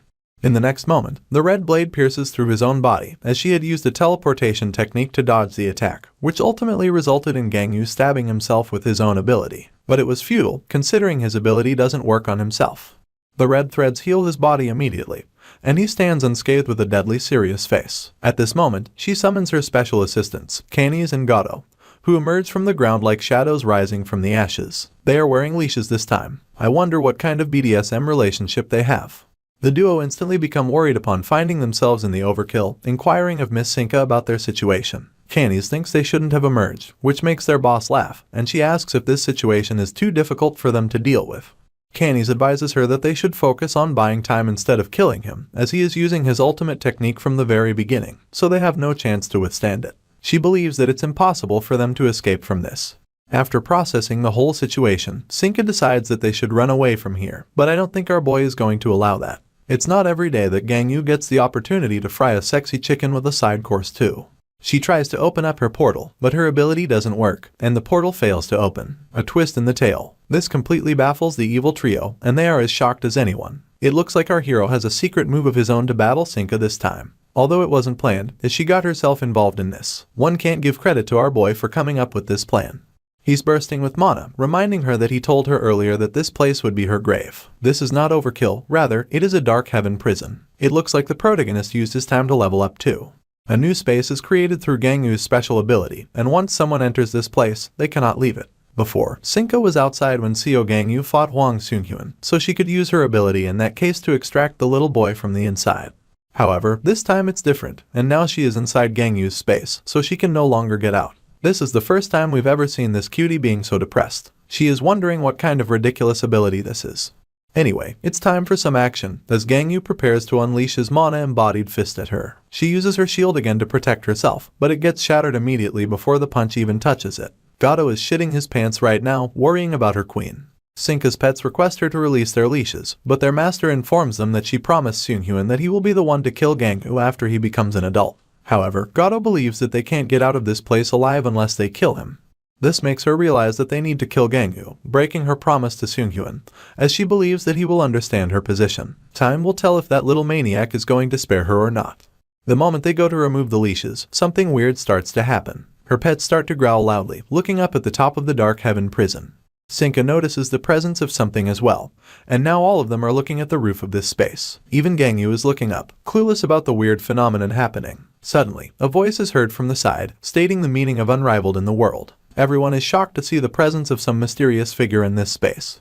The person is saying that no one in the world can rival me. Whether there are tens, hundreds, or thousands of enemies, none can threaten me. The moment someone makes me their enemy, it would be the same as making the world their enemy, so no one will even think of making me their enemy. That is what it means to be unrivaled in the world. This is the same old man who was present during the fight between Gangyu and Sunhyun. He is talking to Gangyu, asking him if he wants to become unrivaled in the world, but our boy is still trying to figure out about the mysterious person in the space. He tells the protagonist that while he is strong, he is not yet unrivaled in the world, but that he can make it a reality for him. Sinka grows increasingly frustrated hearing that old geezer blabbering nonsense. She yells loudly at Gangyu, demanding to know where this old man came from and what he is doing here. All the departments are in agreement that they know what he will do, and there is no chance he will be hostile toward Officer Seo. These seasoned stakeholders seem to know a lot about this mysterious figure, as if they have worked with him in the past. They are more worried about someone else, who might act rashly and unpredictably in this situation. Without any doubt, the fire department representative is hinting toward Uteridi,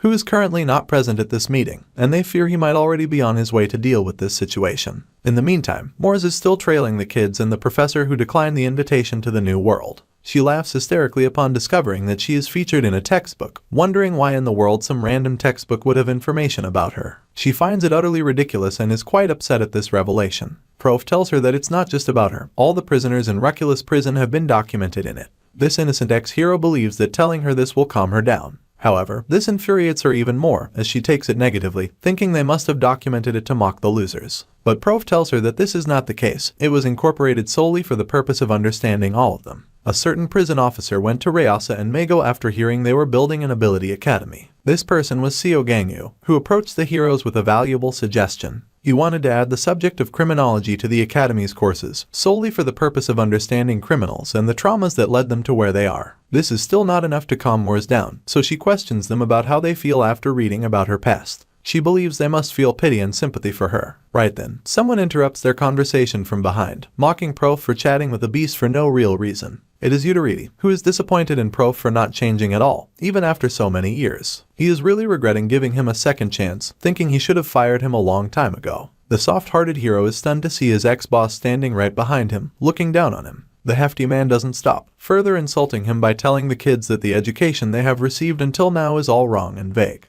He tells them that he is going to teach them what was necessary in the first place, so they should take this time to remember it well. He loosens his tie while lecturing them that criminals don't become criminals because of their situation. Those who are too buried by emotions might say they become criminals because of the environment and society they grew up in, solely to trigger our emotions and gain sympathy in return. He yells loudly that they are actually criminals because they are born that way, and they are the mutants of society, like cancerous lumps. Moors is losing her mind along with the hefty man.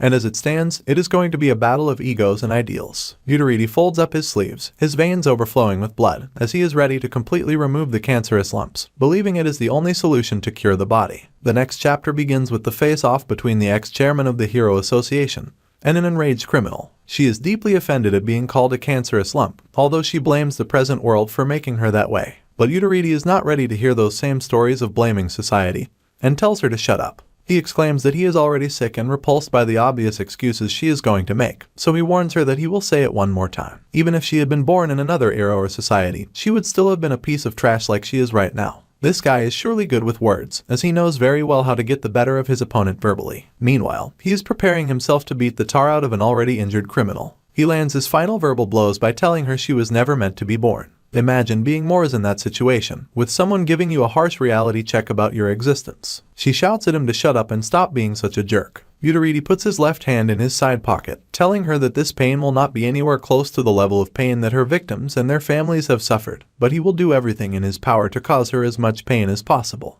The item he pulls out of his pocket is a watch, which he wears as a preparatory ritual. After that, he looks at the time on the watch and decides that 10 minutes are going to be enough to make her feel the everlasting pain she has caused her victims. Surprisingly, Yudariti is a hero himself, who is a hybrid of physical and special type abilities. She is still in the middle of her sentence when the old man suddenly throws a punch at her, but she swiftly evades it using her ability. She curses the intruder for this surprise attack, angrily telling him that she was still talking, to which he responds that men are talking at the moment, so a woman shouldn't interfere. It seems she wasn't able to evade the punch perfectly, as her nose starts to bleed while she tells the old man to get lost. The next second, she starts to feel dizzy and is about to collapse when her minions rush to support her. She tries to act strong, cursing the old man to die. Meanwhile, the old man laughs at her remarks, pointing out that she is the one in a dire situation while he remains unscathed. He warns her that someone like her can't possibly imagine killing a mighty individual like him, and she should know her limits. The chapter ends with the entry of a new individual into Gangyu's impenetrable space, a surprise for everyone present.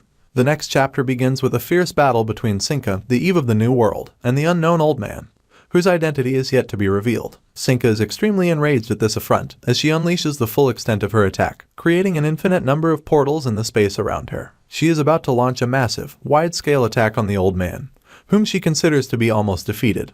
But it looks like he is not an easy pill to swallow. The next second, he appears behind Sinka, complimenting her on her powerful ability. After that, he mocks her, saying that at this level she wouldn't even lose to that white-haired bastard. She is extremely annoyed now, her anger boiling over, as she quickly turns to land another attack, but the old man swiftly ducks. He then tells her that she and that brat have a big problem, and punches her hard in the gut, sending her flying like a plastic bag caught in the wind. The mana around her shatters into pieces as she spits blood from the impact of this powerful punch. This was just a simple punch, but the impact was enormous, showing his immense strength. He informs her that she relies too much on her ability and didn't bother training herself physically at all. He steadily walks toward her, telling her that her physical body is not suitable for fighting powerful heroes like himself. I believe he just means her physical strength, because otherwise her presence is quite formidable. The old man tells her that he will now show her what true strength is, as he prepares to demonstrate the magnificent body he has honed through dedicated training. He hasn't even finished speaking when numerous portals open up and spikes emerge from them, surrounding him from all directions, but he is not at all worried. He calmly observes the pattern of the spikes and then notices the appearance of Gato. However, the surprise attack is too slow for him, and he stops it with his bare wrist effortlessly. He then throws Gato aside but notes that her subordinates have trained their bodies well. He is enjoying this little interference, having a brief chat with Sinka in between attacks. It's now 3 against 1, as both the pets and their master attack the old man from all sides, using Sinka's ability to their advantage. However, it seems it's not enough to take this beast down. Meanwhile, Seo Gangwoo watches the fight as if he is sitting in a cinema, his expression unreadable. He is not making any moves or threats, simply observing silently from a distance. Although he was initially taken aback by the appearance of this unexpected person in the battle, after carefully assessing the situation, he quickly decides what he will do next in this complicated scenario. This old man is known as Kingston, and apparently Gangwoo will side with him to take on these criminals and eliminate that woman from the Alpha world once and for all. The news spreads rapidly, and it seems everyone knows who Kingston is. The president is shocked to learn that Kingston has appeared out of nowhere, and his assistant confirms that Seo Gangwoo has officially reported his unexpected appearance. The bespectacled fellow shares his thoughts, mentioning that Kingston has always been an eccentric individual, and the minister believes he must have appeared because he has found someone new who interests him greatly. Mr. Bezet fears that this might be an alarming situation, which could put Officer Gangwoo in a troublesome position,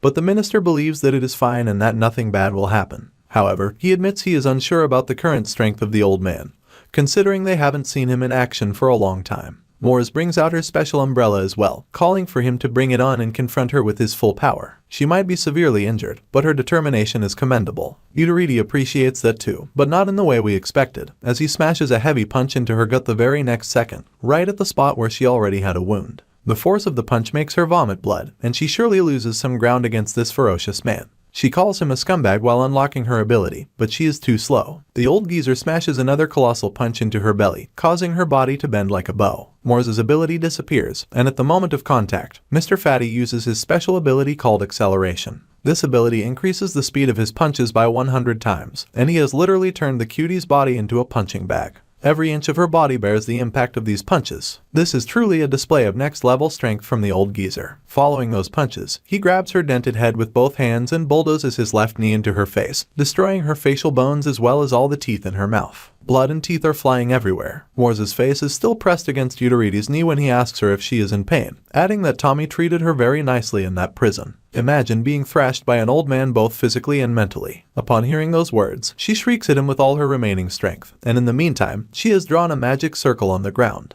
I doubt that this ability will be of any use against this guy. Suddenly, those faceless 18th century magicians appear, trying to grab Mr. Uteridi from behind. He has already noticed these mysterious figures behind him, and before they can complete their lady's first dialogue, he thrashes them in midair using acceleration. He uses this ability at 4x to blow away every piece of cloth and item on these rascals. After that, he counters and lands another fierce punch right to her face again, sending her flying like a volleyball. This thing is far from over, as he instantly goes beneath her falling body and launches her like a rocket to the top with an elbow strike. This hefty guy is as fearsome as one can imagine. What a grand display of brutal strength and speed. Moores is still midair, traveling toward the ceiling, when he reaches the top two, staring at her melons quite fondly. At this point, he smashes dozens of punches on her left and right cheeks without taking a break. Following these punches, he smashes her again in the gut. The teacher and students are frightened to see these scenes. They are unable to move from their spot, silently looking up at the top of the room. The blue mana of Uteridi is so dominant that it is fading every object in the room. For the final move in midair, he joins his hands to form a double punch and lands it right on her chest, forming the shape of the letter U with brute force. This attack makes her strike the ground like a falling asteroid, accompanied by a large bang, announcing her arrival on the ground. She is beaten to a pulp, motionless on the ground, and only gasps of pain can be heard.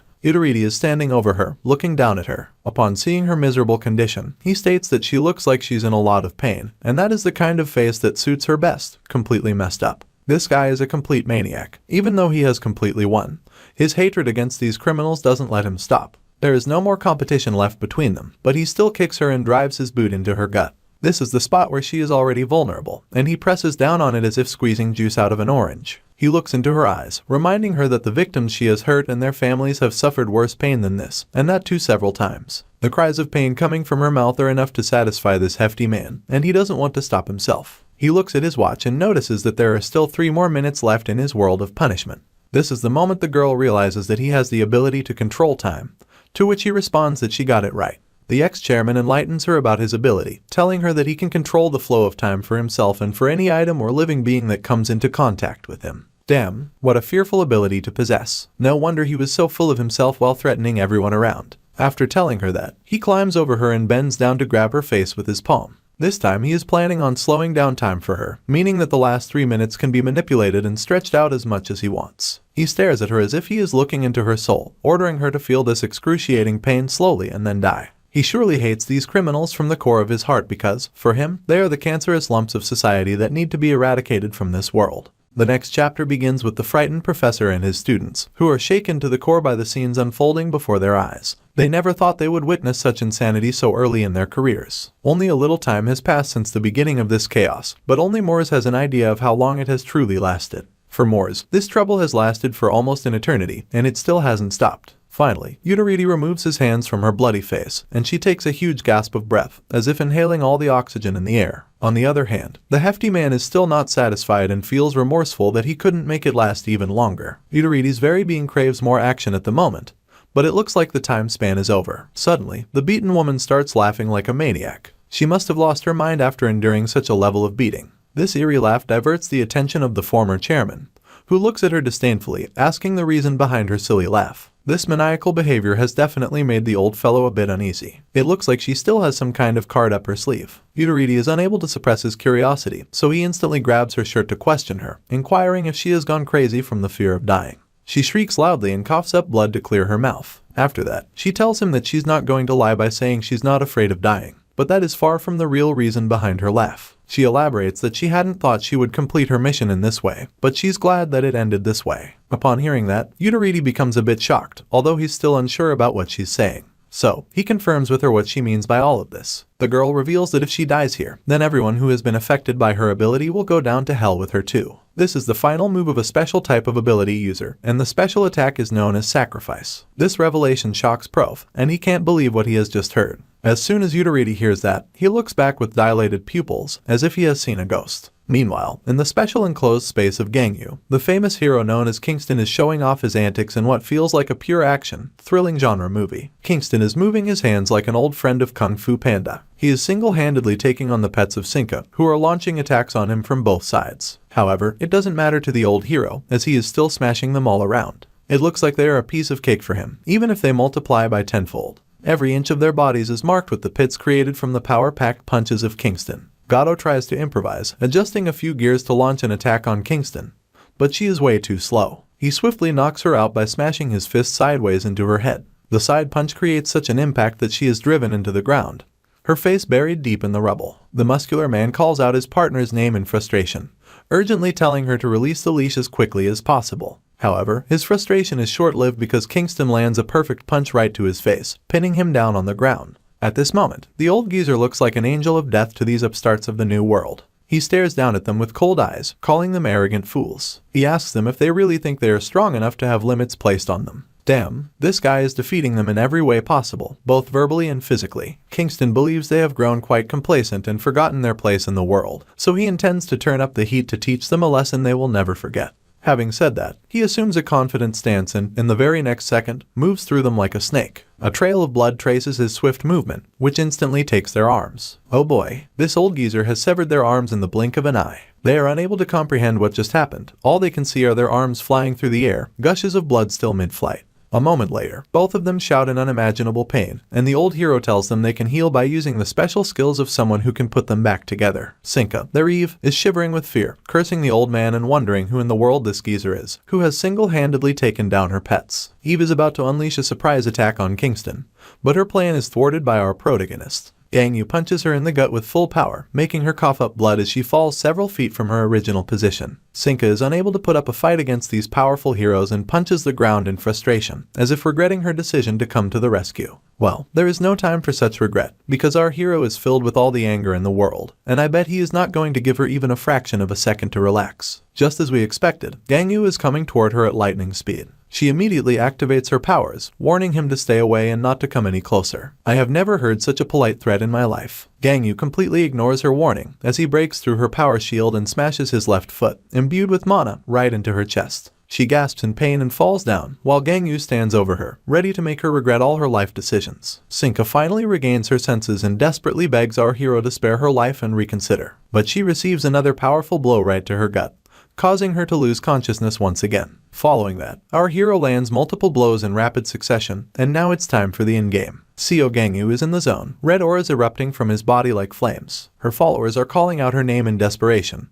Their limbs broken, the best they can do under the circumstances. Even if they want to help her, they can't because of Kingston's imposing presence above them. Our hero is gathering all his power in his left hand to finish her off with the next move, while she cries for mercy from her crush. This is the first time Sinka has ever cried, yelling that she can't die here because she has a vision to fulfill, but the warden is not one to change his mind. Surprisingly, Gangyu's fist is blocked by someone, nullifying the red aura and power surrounding that punch. This is Kingston, who has apparently stopped our boy from killing this lady. He orders the young lad to stop right there, telling him that he didn't accomplish this using just his own strength, and that he indirectly received outside help to reach this point. Furthermore, Kingston explains that the unrivaled in the world should never accept help from anyone, as this is the standard that must be met to be called unrivaled. Well, one has to agree with the old geezer, but that means Sinka is going to walk out of here alive. On the other side of the wall, the former chairman of the Hero Association is having a one-on-one session with Moors. He is concerned about the special ability she mentioned, which is actually a sacrificial ability, and this is surely not good news. The bleeding girl is smiling wickedly, telling him that it will be activated if she dies. After that, she questions his line of action in a mocking tone, trying to stir up Yudaridi's emotions. She is definitely viewing this old bastard like the other heroes. Oh, poor Moors. The muscular man addresses his old comrade and the students, ordering them to listen up to what he is about to say.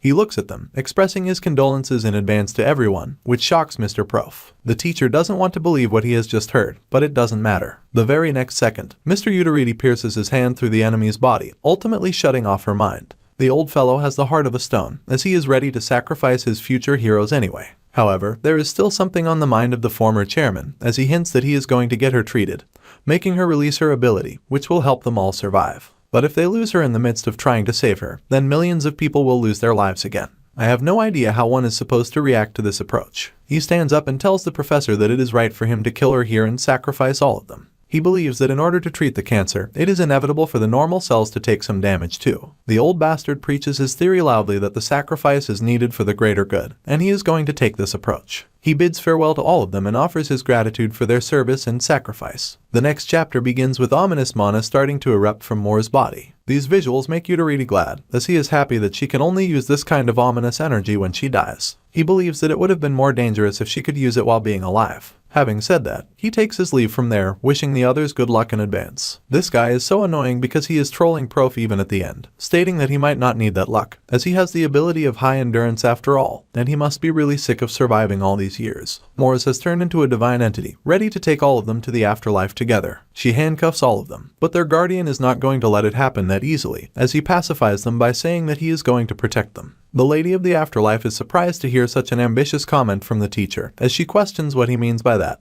to which he responds that it is exactly what he said. He will be the only one to accompany her, while the children will stay safe. This is exactly what it means to be a teacher. No wonder Rosa chose Prof to lead the next generation. Well, another kind of battle has begun in this chapter. Gangyu is now fighting the Rapt Geezer, who has crossed his limit by stopping our boy from executing the leader of the Alpha world. A full-scale, power-packed battle is going on between the two. Gangyu is all offensive, throwing punches one after the other, while the old man is just blocking them. Although, he has realized the potential and power that is embodied in the protagonist. Kingston tells our boy that he already knew that he is capable of walking down the path of being unrivaled. But the warden is completely ignoring this old geezer, and is focused on smashing him into pieces. The geezer is definitely not your average guy, as he is calmly blocking Gangyu's attacks. He addresses our hero, saying that he shouldn't ignore him like that, as he wants to have a talk with him. This really puts Gangyu off guard for a second, but he goes for another blow, telling him to step aside as he is becoming a hurdle in his mission. Time is of the essence in this particular situation.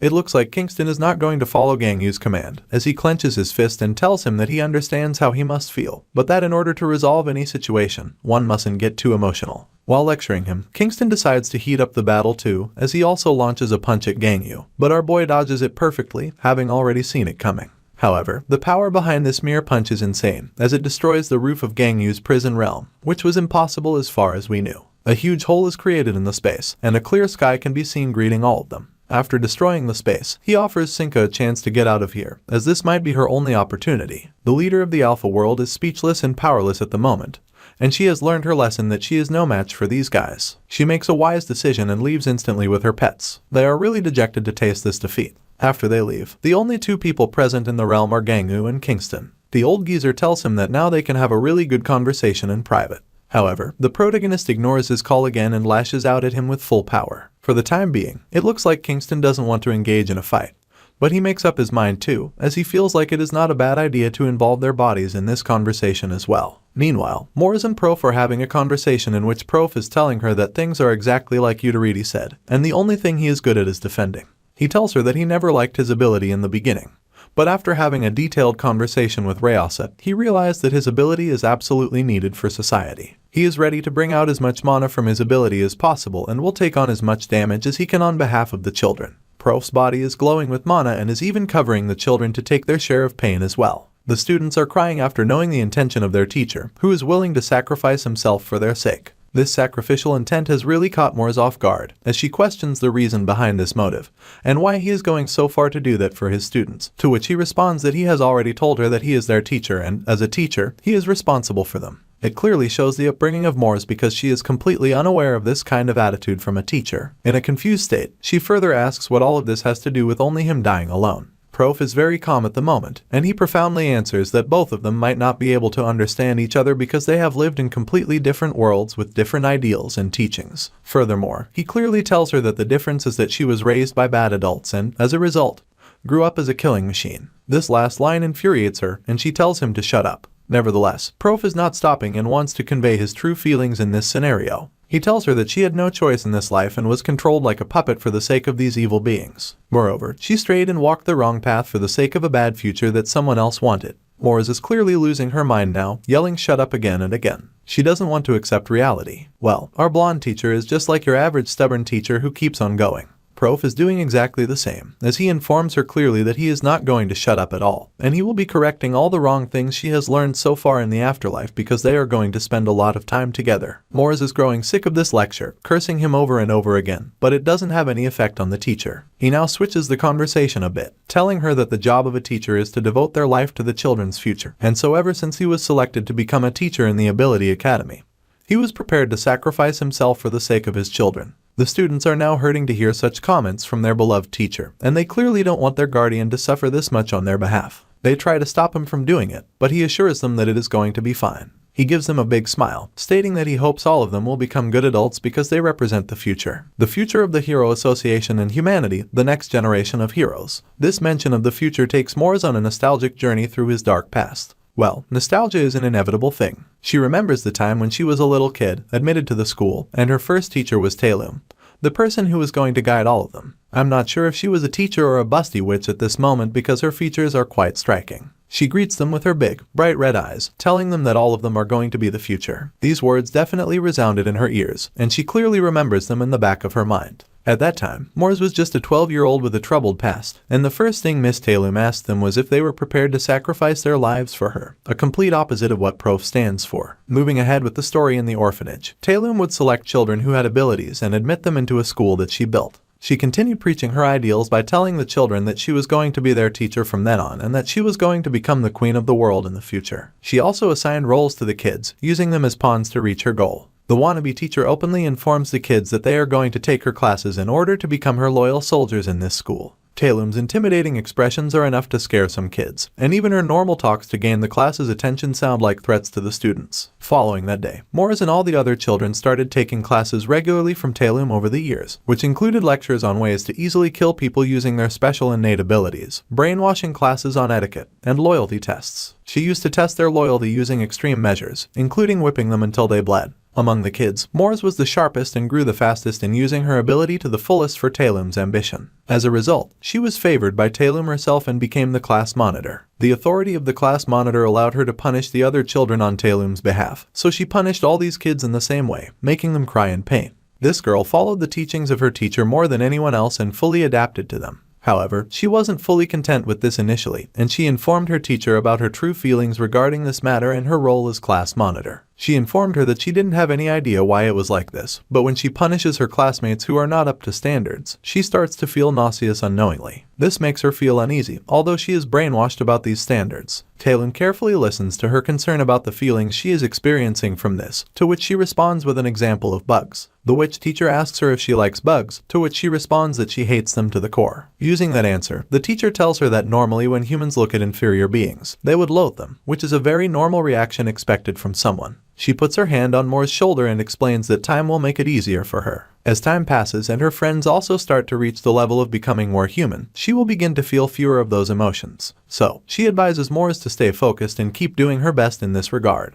This bitch has a brain with beauty. She looks into the kid's eyes and puts her complete trust in her by saying that she knows she made the right choice in making her the class monitor. Well, this kind of trust and smart words can make anyone do anything. From that day forward, Moores continued her journey as class monitor, although she kept feeling this unknown nauseating sensation. However, as Taylor told her, it started to occur less frequently as time passed. She became used to it, and her emotional sense evolved further. Years passed, and all of them grew up. It had been a long time since they joined the school, and next year they would actually become adults with incredible powers. This would mark the day when this bitch would change her title from being a teacher to the queen of the world. Taylor's plans progressed smoothly as she trained them to be perfect pawns, and she was happy with the progress until an incident happened that changed the course of her fate. It was doom time for Miss Taylor, which started with the killing of her suited minions, and a voice could be overheard roasting his pal, saying that it was a shame she couldn't kill this bastard in one attack. He roasted her further, saying it might be due to the adventures they had last night, and as a result, she got a bit tired. Well, I am sure you naughty nerds got it too. This voice belonged to a hero with a bob cut, who was hugging a girl while telling her that they would rest tonight.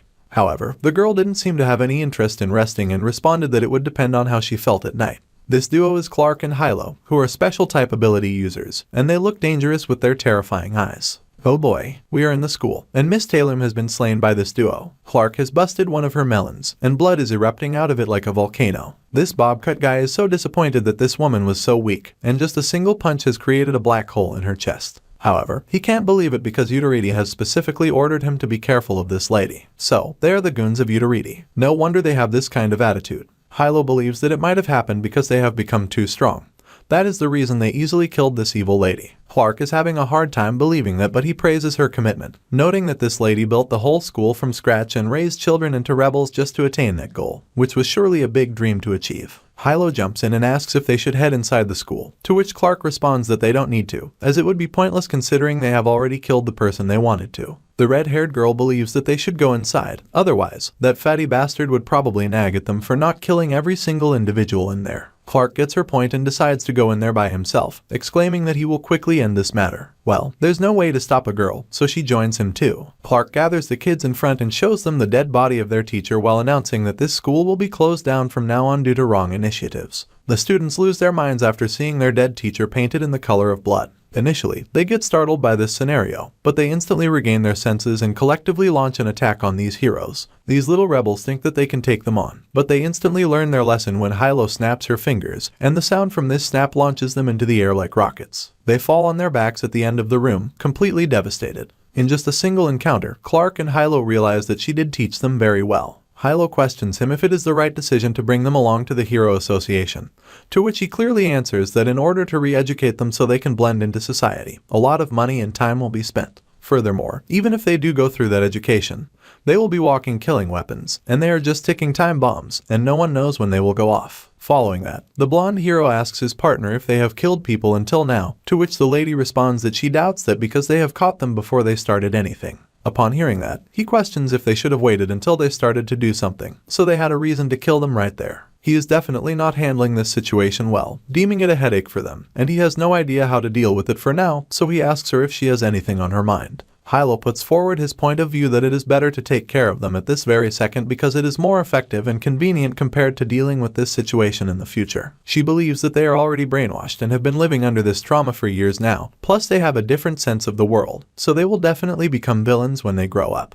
Clark finds weight in her point of view and agrees with it wholeheartedly. Meanwhile, as they are still having a little discussion over the matter, the students start to regain their senses. Clark comes up with an idea that they can just make up for some crimes that they committed to avoid having troublesome situations arise in the future and putting in a whole lot more work later on. After hearing his idea, Hilo advises her to save some strength for nighttime so they could have some fun, to which he mockingly replies that it will depend on how he feels at night. Good presence of mind, I reckon. The chapter ends at this interesting turn in the storyline of Moors, giving us an idea about how Moors turned into this kind of girl over the years. Meanwhile, our hero and the old geezer are exchanging blows on the other side of the walls. Well then, I guess we have to stay tuned for more chapters to be released to find out what kind of scenes will unfold for Moors and Prove, as well as the outcome of the talk between Gang Yu and Kingston. If you're excited for it, definitely make sure to keep your notifications turned on so you don't miss out on the upload. And if you're new to the channel, please consider subscribing to support me. I upload almost every single day, and I look forward to bringing you guys more stuff to watch in the future. Until next time.